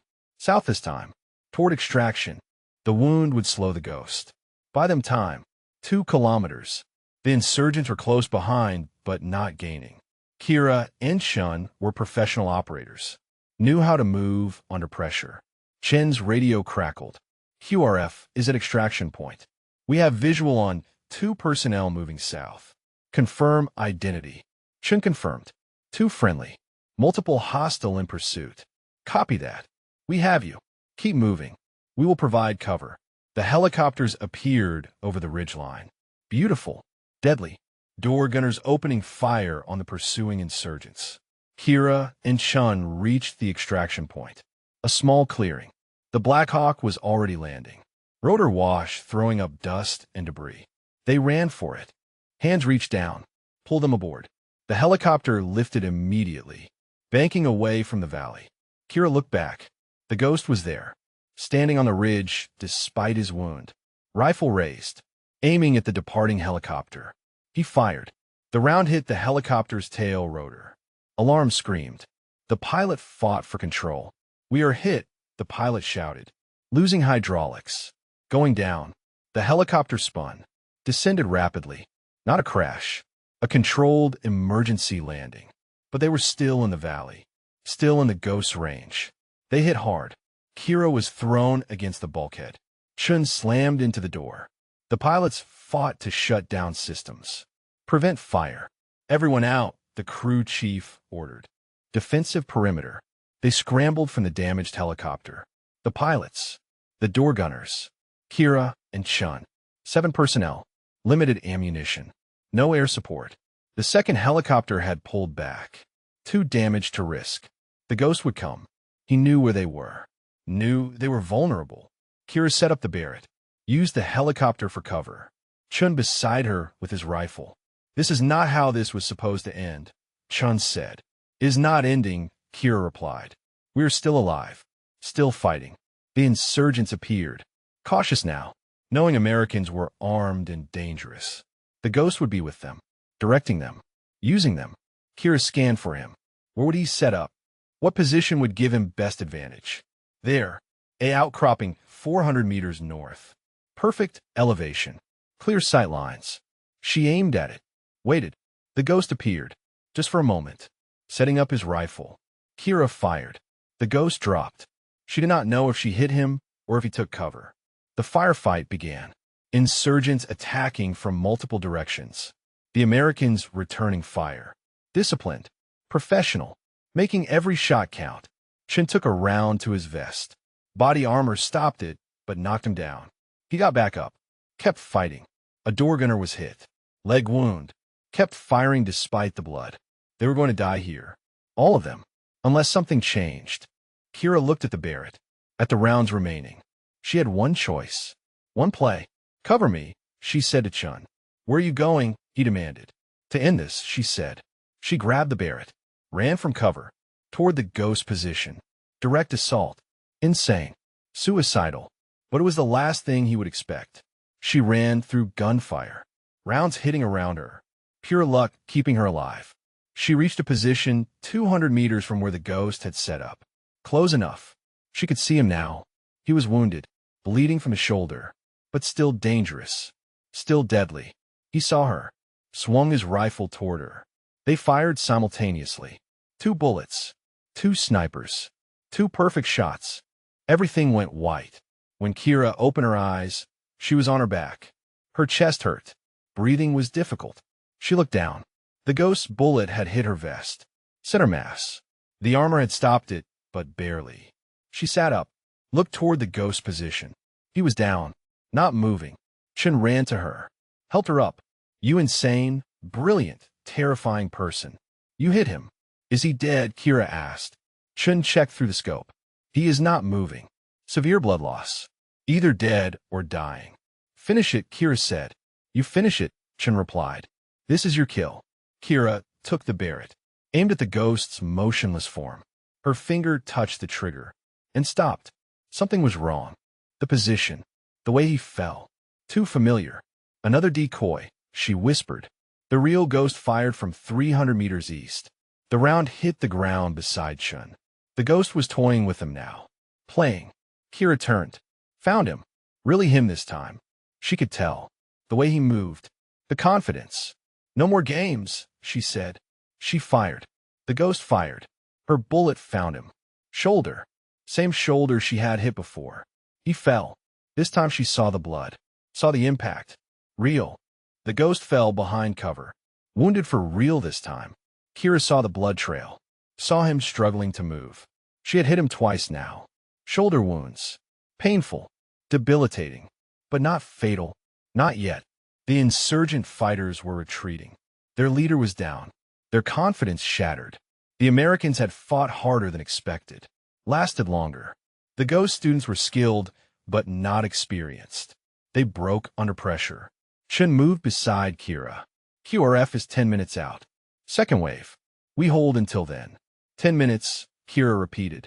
She looked at where the ghost had fallen. He was still alive, still dangerous. In 10 minutes, he could escape. Disappear again into the mountains. Heal. Return to killing. I'm going after him, she said. Chun grabbed her arm. You are wounded. Exhausted. You have done enough. He killed 17 Americans, Kira said. Trained 60 more snipers who have killed hundreds. If he escapes, it continues.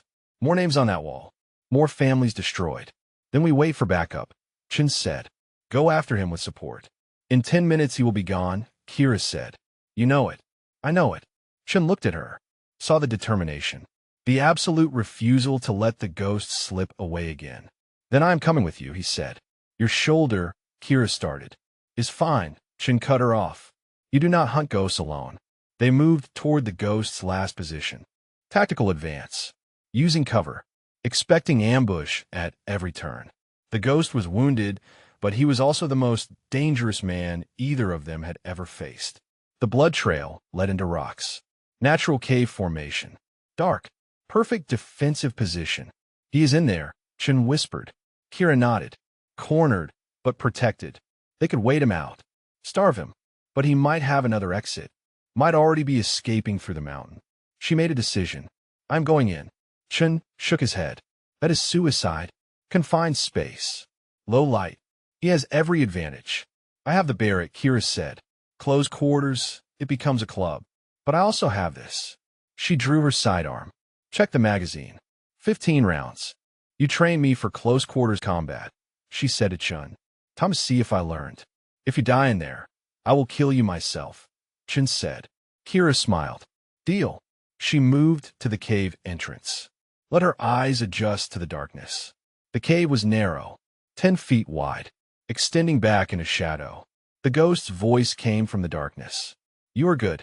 Better than I expected. Kira did not respond. Did not give away her exact position. Your father trained you well, the ghost continued.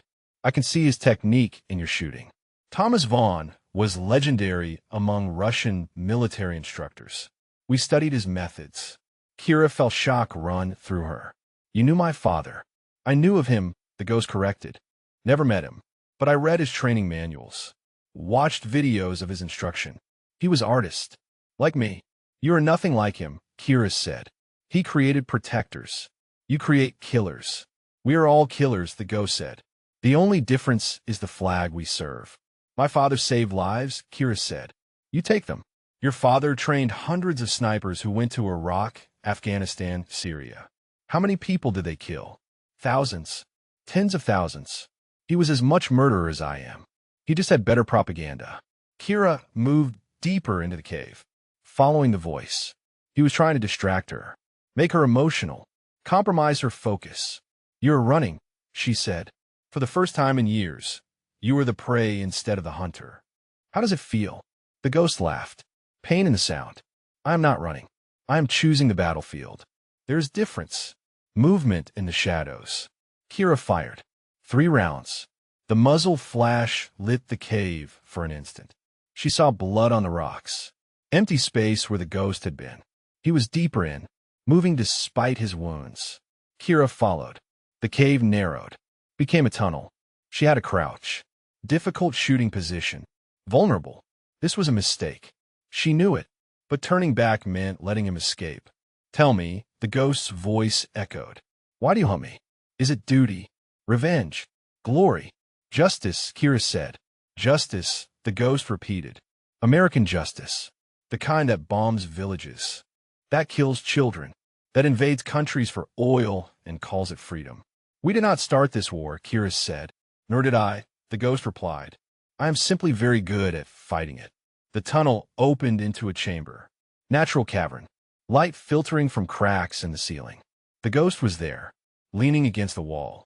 Both hands pressed to his shoulder. Blood seeping between his fingers. He held no weapon. His rifle lay on the ground 3 meters away. Out of reach. You found me, he said. Kira kept her pistol trained on him. Do not move. I cannot move, the ghost said. You have wounded me badly. Twice. Same shoulder. The bone is shattered. Even if I escape, I will never shoot again. Good, Kira said. The ghost studied her. You are young. 22. 23. You have whole life ahead. Whole career. Why waste it hunting me? Because someone has to, Kira said. Because if I do not, you will heal. You will train more killers. More Americans will die. The ghost nodded slowly. You are right. I would. This is what I do. What I am good at. Just as you're good at hunting me. He shifted. Winced. Kira's finger tightened on the trigger. I'm not reaching for weapon, the ghost said. Just trying to stop bleeding. She watched him. This man who had killed so many. Who had terrorized an entire region. Who had made American soldiers afraid to take point. He looked human.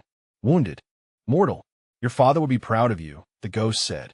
You have become what he trained you to be. Do not talk about my father, Kira said. He was good man, the ghost continued. I mean this. In different world. We would have been colleagues. Teachers. Training next generation. In different world. You would not be killer, Kira said. We are all killers in this world, the ghost replied. Some of us just admit it. Footsteps behind Kira. She turned. Chun entered the chamber. Rifle raised. I have him, Kira said. Chun looked at the ghost. At the blood. At the broken man against the wall. Russian military is looking for you, Chun said to the ghost. Intelligence intercepts. They want you back. Court-martial for desertion. For operating without authorization. The ghost smiled. Then I am dead either way. American bullet or Russian firing squad. You deserve worse than either, Kira said. Perhaps, the ghost agreed. But you're not executioner. You're a soldier. There is difference. Kira's hand shook. She had hunted this man for weeks. Had risked everything to find him. Had been shot, wounded, nearly killed. Now he was here. Helpless. At her mercy. Shoot him, Chun said quietly. End it. Kira thought about her father. About what he would do. What he would say. He would say that killing an unarmed, wounded man was murder. That there was difference between combat and execution. But he would also say that sometimes the mission required hard choices. The ghost killed 17 Americans, Kira said. His students killed hundreds more. How many more will die if he lives? He is wounded, Chun said. He will never shoot again. We can take him prisoner. Extract him. Get intelligence on the Russian program. Or he escapes during extraction, Kira said. Or his people rescue him. Or he heals and returns to killing. Then what do you want to do? Chun asked. Kira did not know. She had never executed someone before.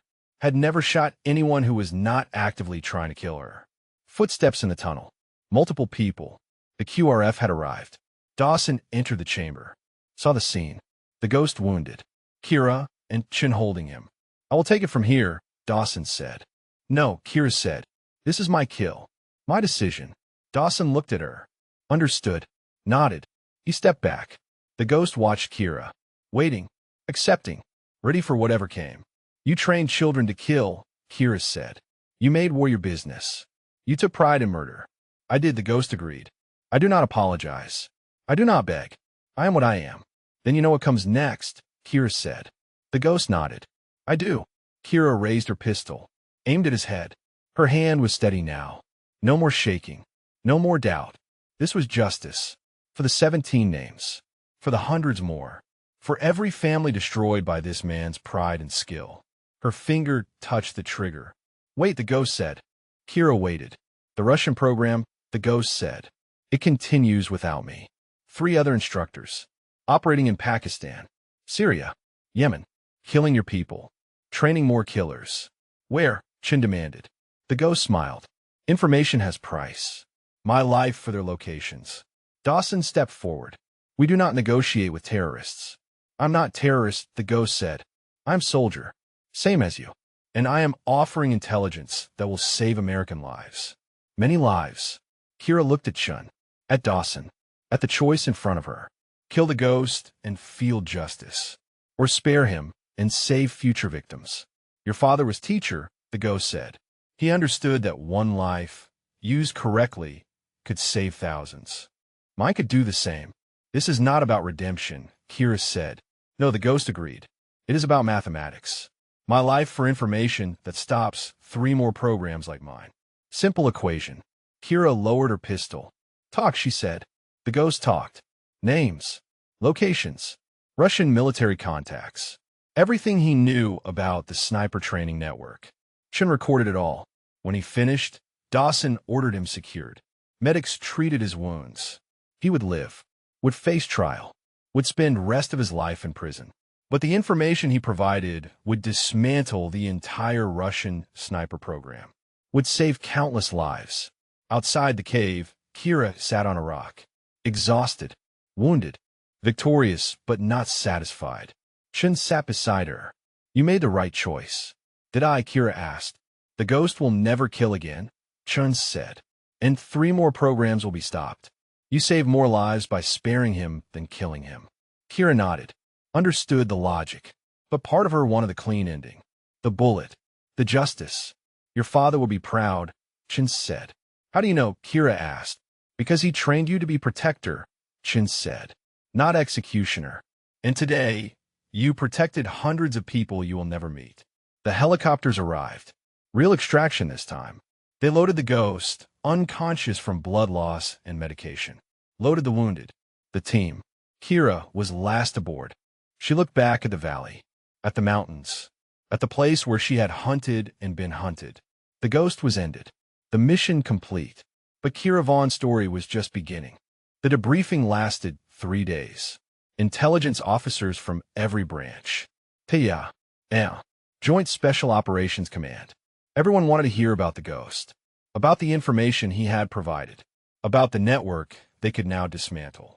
Kira sat through endless sessions, answering the same questions, describing every detail. Her arm was bandaged. Her ribs were bruised from where the ghost bullet had hit her vest. But she was alive.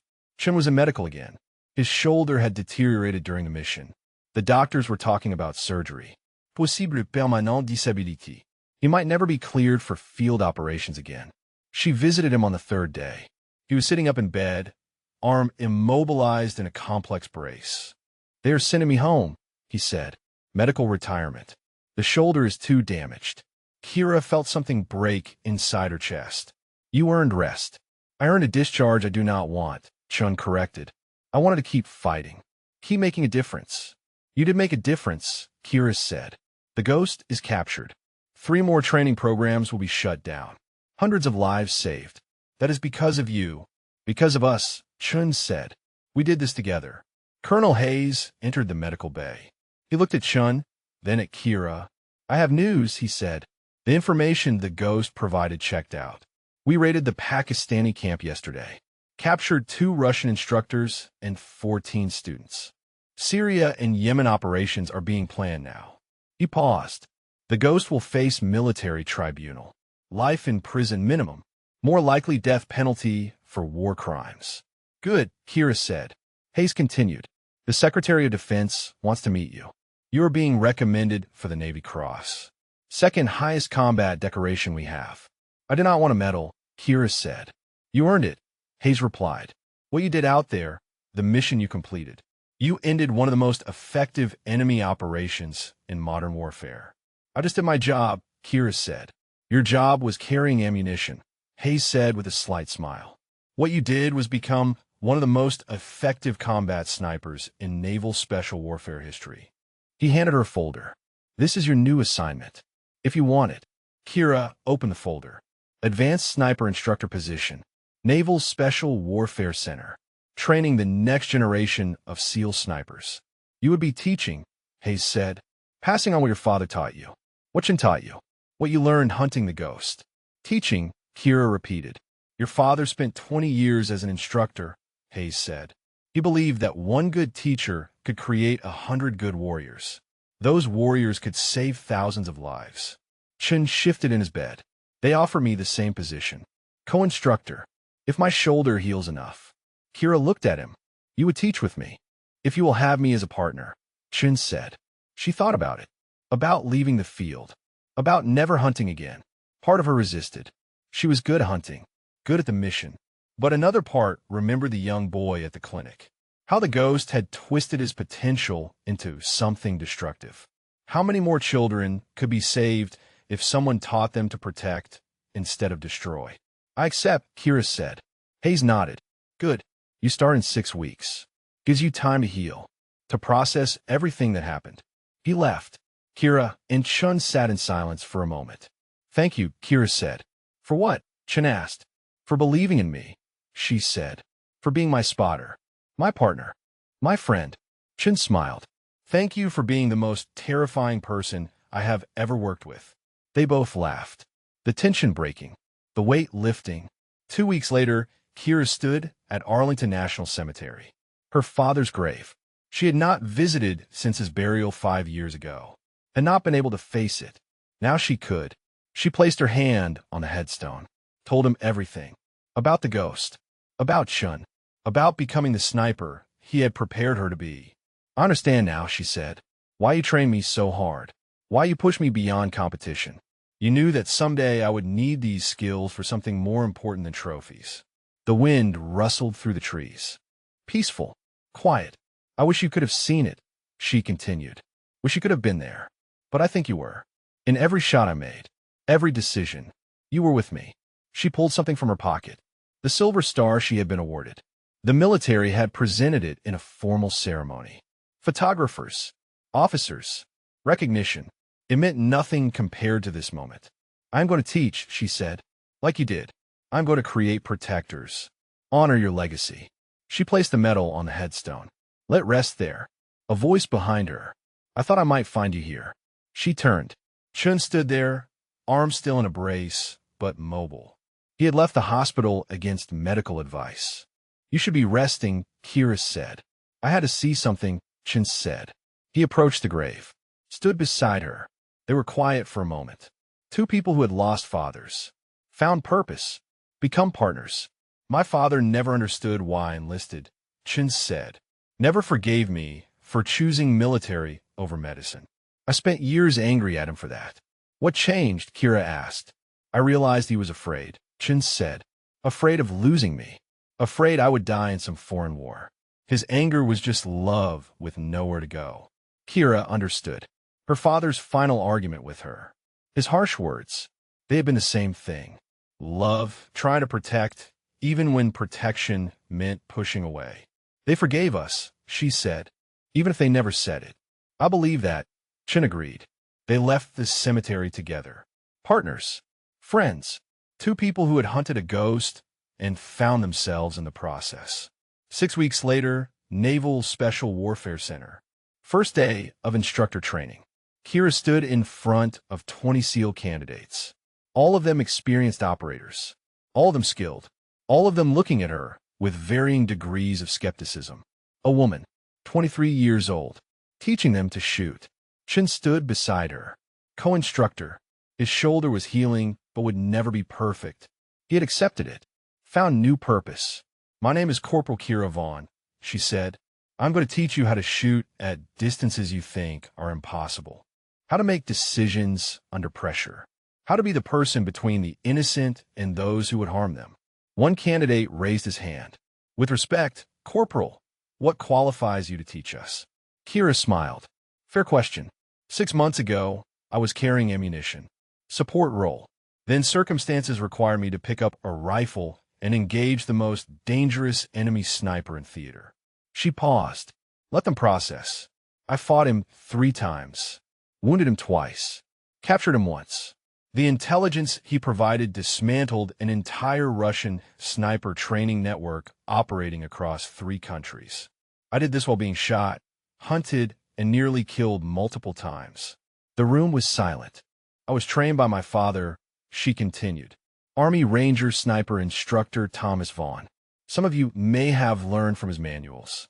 I was trained in combat by Staff Sergeant Marcus Chun, who some of you know as one of the finest spotters in SEAL Team 6. Chun nodded to the candidates. And I was trained by the ghost himself, Kira said. By hunting him. By being hunted. By learning that there is no such thing as a perfect shot. Only the best shot you can make in the moment you have. She picked up the Barrett, the same rifle she had carried through the mountains. The same rifle that had ended the ghost's reign. So if you're ready to learn from someone who has done this for real, we start now. If you think you know better, there's the door. No one moved. Good, Kira said. Range is outside. We have work to do. The training began. Kira pushed them hard. Showed them techniques her father had taught her. made them practice until perfection became automatic. Chun worked beside her, spotting, correcting, guiding. At night, they planned lessons, discussed students, built a program that combined her father's methods with their combat experience. 3 months into the program, Colonel Hayes visited. "Your students are excelling," he said. "Best scores we have seen in years." "They are motivated," Kira said. "They have good teachers," Hayes corrected. He handed her a letter. "This came for you." Kira opened it. Official Navy letterhead. Promotion to sergeant. Assignment made permanent. Recognition of exceptional service. "There is more," Hayes said. "The ghost requested to speak with you." "Why?" Kira asked. "He says he has information. We'll only give it to you." She went to the military prison where the ghost was held. Maximum security. He was being kept isolated pending trial. They brought him to a secure interview room. He was thinner, pale from lack of sun. His shoulder was in a brace similar to Chen's. He looked up when Kira entered, smiled slightly. "The hunter becomes the teacher," he said. "Fitting." "What do you want?" Kira asked. "To tell you something," the ghost said. "About your father." Kira tensed. "What about him?" "We met once," the ghost said. 20 years ago. Russia. He was part of military exchange program, teaching Russian snipers American techniques. I was student. Young. Arrogant. "You are lying," Kira said. "I'm not," the ghost replied. "He taught me breathing control. Patience." He said that sniping was not about killing. It was about protection, about being the person who stood between the innocent and the threat. Kira felt tears threaten. "Force them back." "I did not listen," the ghost continued. "I thought he was weak. American propaganda. But I remembered his words. Remembered him. When I learned his daughter was hunting me, I understood the irony." "What irony?" Kira demanded. "That Thomas Vaughn created both of us," the ghost said. "He trained me to be sniper. Trained you to be hunter. In the end, his daughter defeated his student. Perhaps that is justice." Kira stood. "I'm done here." "Wait," the ghost said. "One more thing. Your father would be proud. Not of what you did to me, but of what you chose not to do. The execution. You chose protection over revenge. That is what he taught." Kira left without responding, but the words stayed with her. That night, she stood on the range alone. The stars above, the targets in the distance, the rifle in her hands. She thought about her father, about the ghost, about the strange connection between them all. Then she thought about her students, about the protectors she was creating, about the lives they would save. This was her purpose, her father's legacy. Not revenge, not hunting, teaching, creating guardians. Chun found her there. "You okay?" "I am," Kira said. "For the first time in years, I really am." They stood together under the stars. Two teachers, two warriors at peace. The hunting was over. The protecting had just begun. 6 months into her instructor role, Kira had trained 43 SEAL snipers. Each one went on to operational assignments. Each one carried forward the lessons she and Chun had taught them. Protection over glory. Precision over speed. Patience over aggression. The program had grown. What started as basic sniper training had evolved into comprehensive marksman development. Students learned not just shooting, but decision-making under pressure. Ethical considerations. The weight of taking a life. Chen's shoulder had plateaued at 70% mobility. Enough to teach. Not enough for field operations. He had accepted it with grace Kira admired. Found peace in creating warriors rather than being one. Their partnership had deepened beyond professional. They understood each other completely. Anticipated thoughts. Finished sentences. Two people bonded by combat and purpose. On a Tuesday morning, Colonel Hayes called Kira to his office. When she arrived, he was not alone. A woman sat across from him. Civilian clothes. Sharp eyes. Intelligence written in every line of her posture. "Sergeant Vaughn," Hayes said. "This is Director Sarah Lansing, CIA Special Activities Division." Kira shook her hand. "Mom." Lansing smiled. "I have been watching your career with interest. What you did with the ghost. What you're doing here. Impressive." "Thank you," Kira said carefully. "I have a proposition," Lansing continued. "We need someone with your particular skills. Not for combat operations. For something different." "I am happy here," Kira said. "Teaching is my purpose now." "Hear her out," Hayes said. Lansing opened a folder. The ghost's information led to the capture of 2 Russian training programs. The third, in Yemen, went dark before we could act. The instructor disappeared. 20 students with him. Kira's attention sharpened. Where? Unknown, Lansing said. But they are active. Intelligence suggests they're training for operations against American interests. High-value target assassinations. We need to find them. You want me to hunt again? Kira said. I want you to consult, Lansing corrected. Work with our teams. Provide insight into how these programs operate, how the instructors think. You have unique perspective. Kira looked at Hayes. What do you think? I think you would be valuable to them, Hayes said. But the choice is yours. You have built something important here. Walking away, even temporarily, has consequences. Kira thought about her students, about Chun, about the life she had created. Then she thought about 20 trained snipers targeting Americans. How long? She asked Lansing. 3 months, Lansing said. Maybe less if we locate them quickly. You would be based in Virginia. Analysis work. No field operations unless you volunteer. I need to talk to Chun, Kira said. Of course, Lansing replied. That evening, Kira found Chun on the range. He was working with a student on wind reading. Patient, thorough, exactly the teacher she had become. When the student left, Chun turned to her. You have decision face. What happened? Kira explained the offer. The Yemen program. The CIA request. Chun listened without interrupting. When she finished, he was quiet for a moment. You want to go, he said. It was not a question. Part of me does, Kira admitted. The hunting part. The part that needs to finish what we started. And the other part, Chun asked. Want to stay here, Kira said. Keep teaching. Keep building. Chun nodded. Your father spent 20 years teaching. But before that, he spent 15 years in the field. Hunting. Protecting. He did not stop hunting because he was afraid. He stopped because he had done enough. Have I done enough? Kira asked. Only you can answer that, Chun said. If I go, the program suffers, Kira said. The program will survive, Chun replied. We have built something strong. Other instructors can step in. But those 20 snipers in Yemen, they will not stop on their own. You think I should go, Kira said. I think you should do what feels right, Chun said. I will support either choice. Kira looked at the range, at the targets, at the place where she had found peace.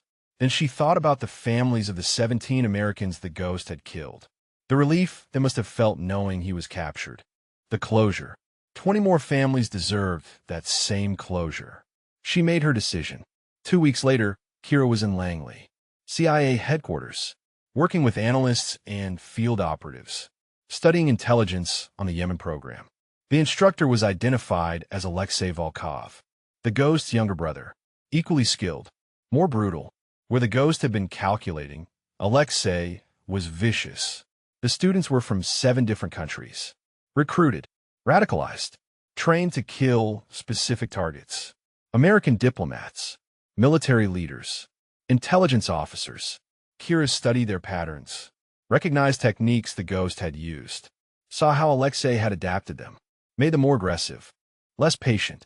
She provided analysis, predicted where they might strike, how they would operate. Her insights led to intercepted communications, a narrow window into their planning. 3 weeks into her assignment, they located the training camp, remote area of Yemen, desert, mountains, similar terrain to Afghanistan. Lansing called Kira into a briefing. JSOC is planning a raid. 48 hours from now. They want you there. As what Kira asked. Advisor. As sniper, Lansing said. They need someone who understands how Alexei thinks, how he will defend. You're the only person who has that knowledge.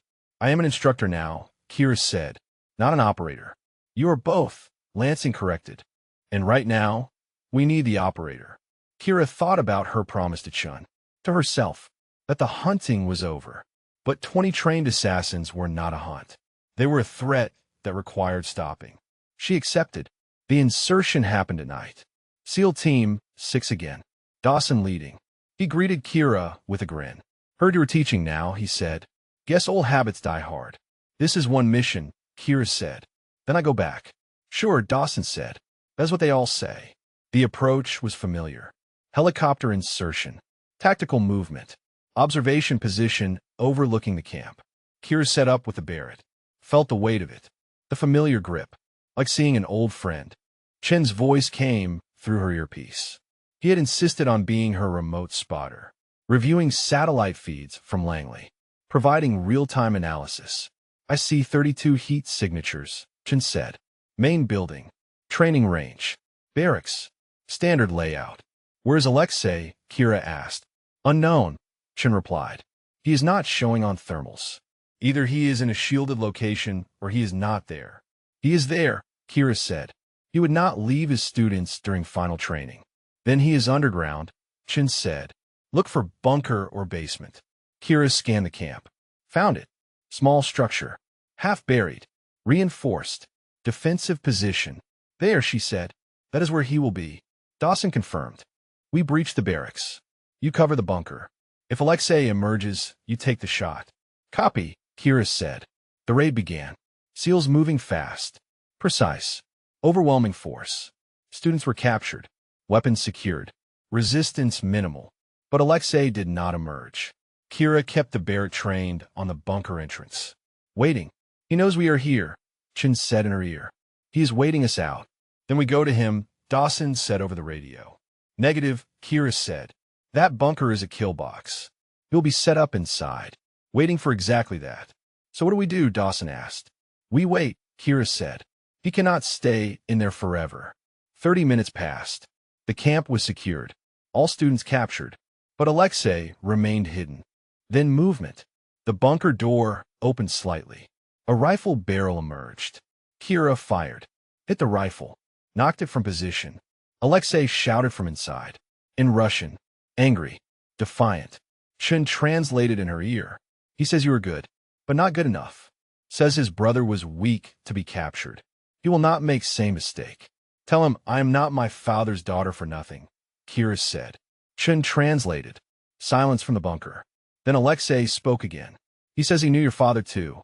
Chen translated. Says Thomas Vaughn was soft. That his teaching created soft snipers. Says he will prove it by killing you. Kira smiled. Tell him I am waiting. The bunker door burst open. Alexei came out firing. Full automatic. Spray and pray. Exactly the opposite of what his brother would do. Kira tracked him calmly. Waited for the magazine to run dry. Waited for the moment he would have to reload. It came. Alexei ducked behind cover. Reached for a fresh magazine. Kira fired. The shot was perfect. Center mass. Alexei fell. The camp fell silent. Target down, Kira said. Confirmed, Chen replied. Mission complete. Kira lowered the rifle. Felt emptiness where she expected satisfaction. This was not like the ghost. Not a worthy opponent. Just a brutal man who needed stopping. The flight home was quiet. Kira sat alone, processing what had happened. She had returned to the field. Had killed again. Had proven she could still hunt. But it felt wrong. Incomplete. Not her purpose anymore. When she landed at Langley, Lansing was waiting. Excellent work, Lansing said. Alexei is eliminated. Students are in custody. The Yemen program is finished. Good, Kira said. We have other situations developing, Lansing continued. Syria, Pakistan. We could use your expertise. No, Kira said. I am done. Lansing raised an eyebrow. You are sure? I am sure, Kira replied. I came back for one mission. It is complete. Now I return to where I belong. Lansing nodded. Respect. The offer stands if you change your mind. I will not, Kira said. She flew back to the Naval Special Warfare Center. Found Chun in the instructor office. He looked up when she entered. How did it go? He asked. It is over, Kira said. Alexei is dead. Program is dismantled, and I'm never going back. Chun smiled. Welcome home. Kira sat beside him. Felt the weight lift. The hunting was truly over now. No more missions. No more kills. Just teaching. Just creating protectors.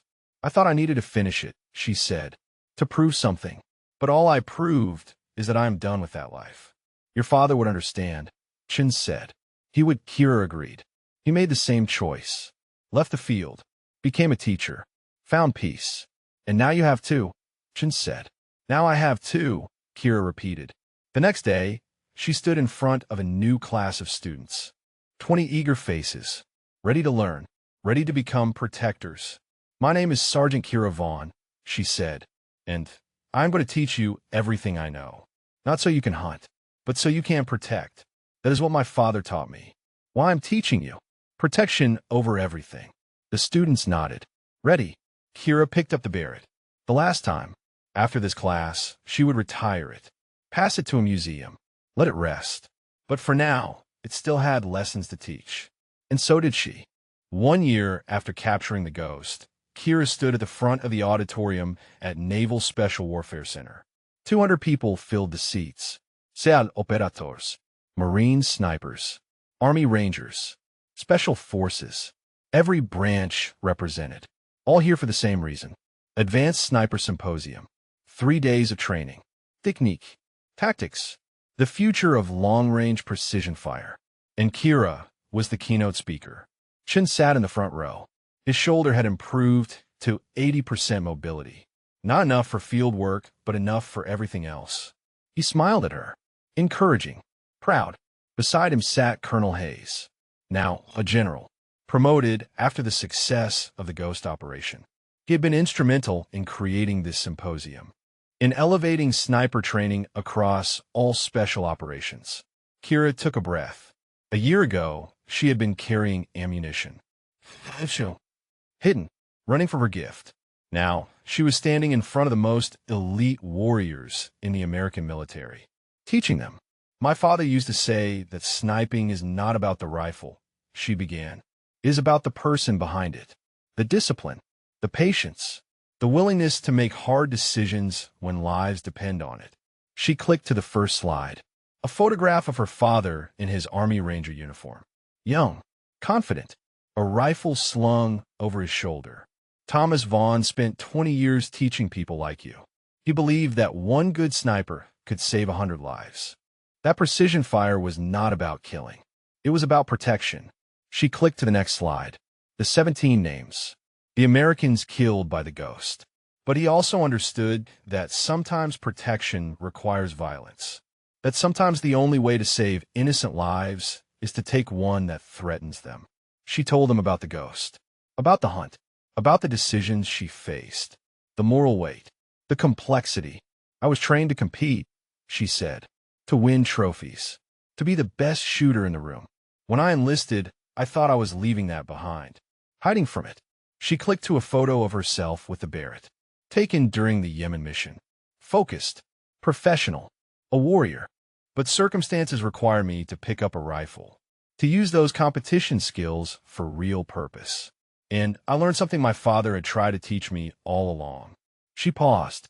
Let the words settle. The rifle does not care why you are shooting. The bullet does not care about your motivation. What matters is the person making the decision to fire. Their training, their judgment, their humanity. She clicked to the final slide. Her current class of students. 20 young faces. Eager, determined. I teach now because my father taught me that creating protectors is more important than being one. That one good teacher can influence hundreds of warriors who will save thousands of lives. She looked directly at the audience. You are here because you're already skilled, already dangerous, already effective. But I want to challenge you to be something more. Be the person who makes the hard choice, who carries the weight, who protects not because it is easy, but because it is necessary. The auditorium was silent. Attentive.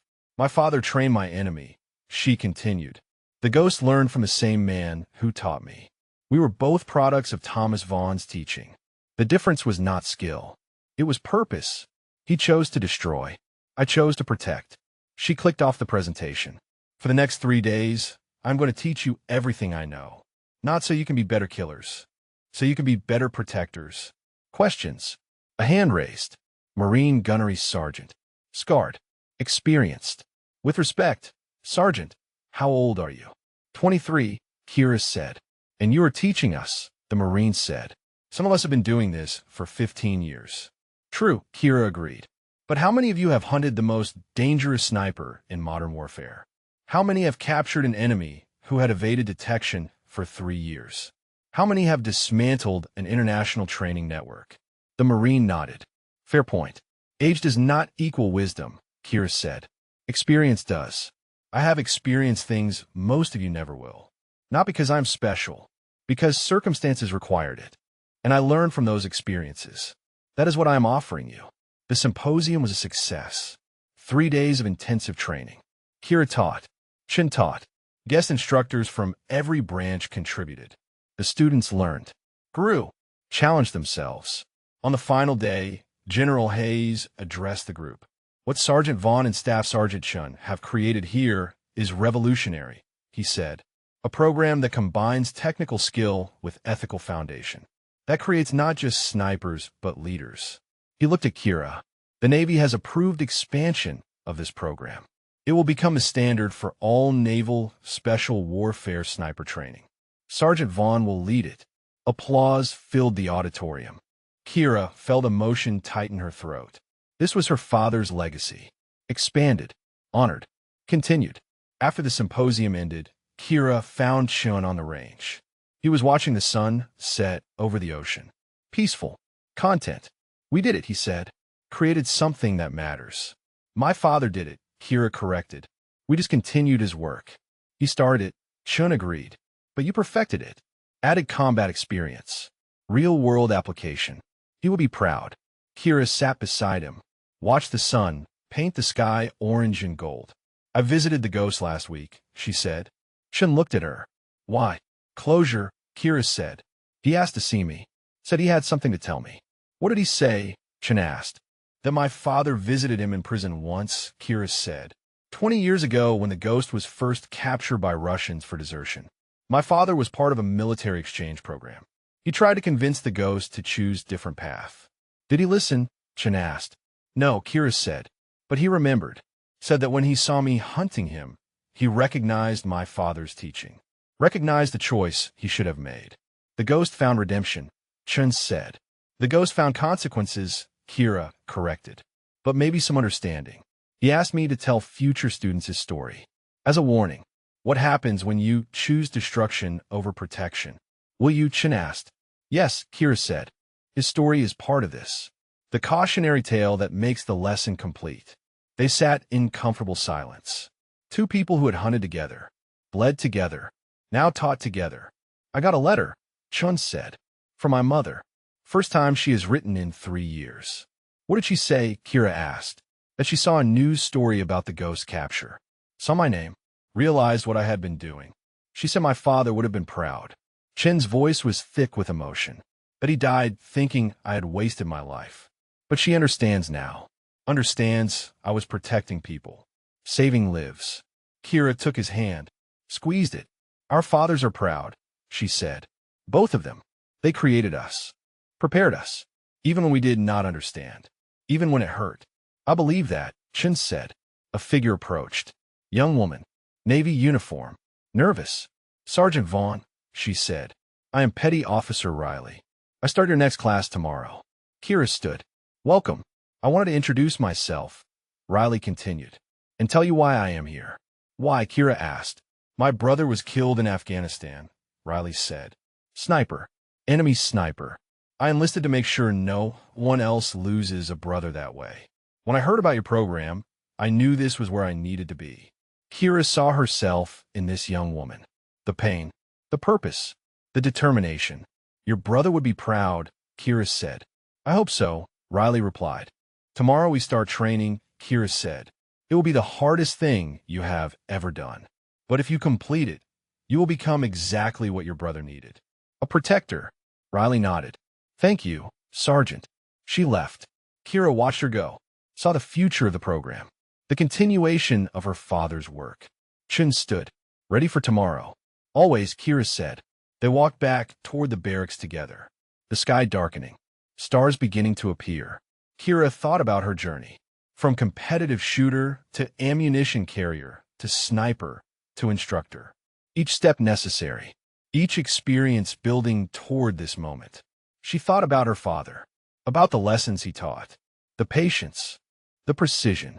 The understanding that protection was the highest calling. She thought about the ghost. About the choice he made. The path he took. The consequences that followed. And she thought about her students. About the hundreds who would train under her. Who would carry forward the lessons? Who would protect the innocent? Save lives. Honor the legacy. If this story moved you, drop a comment about your favorite moment, or tell us about someone you know who found their true calling through unexpected circumstances. The next morning, Kira stood in front of her new class. 30 students. Eager. Nervous. Ready. "My name is Sergeant Kira Vaughn," she said. "1 year ago, I picked up a rifle to save lives. That choice changed everything. Revealed who I was always meant to be." She looked at each student. "You are here because you made a similar choice. To be more than you were. To protect others. To carry the weight that comes with precision fire." She picked up the Barrett, held it with respect, with understanding. "This rifle has saved dozens of lives. Ended threats. Protected the innocent. But it is just metal and mechanics. What makes it effective is the person behind it." She set the rifle down. "For the next 12 weeks, I'm going to teach you to be that person. To make impossible shots. To carry impossible weight. To be the protector standing between evil and innocence." The students were rapt. Attentive. "My father started this work," Kira continued. "Taught hundreds of snipers who saved thousands of lives. Staff Sergeant Shun and I are continuing it. And when you graduate, you will carry it forward." She smiled. "Welcome to the hardest training you will ever complete. Welcome to the most important work you will ever do. Welcome to becoming protectors." The class began. Kira taught with passion, with precision, with purpose. Shun worked beside her. Partners, friends, 2 people who had found their calling. And somewhere, Kira believed her father watched. Proud, satisfied, knowing his daughter had become exactly what he prepared her to be. Not just a shooter, not just a hunter, a teacher, a protector, a legacy. The Barrett M82 rested against the wall, ready when needed. But its most important work was done. Now it was a teaching tool, a symbol, a reminder of what one person with skill and purpose could accomplish. Kira Vaughn had picked up that rifle to save a SEAL team. She had put it down to save generations. And that made all the difference.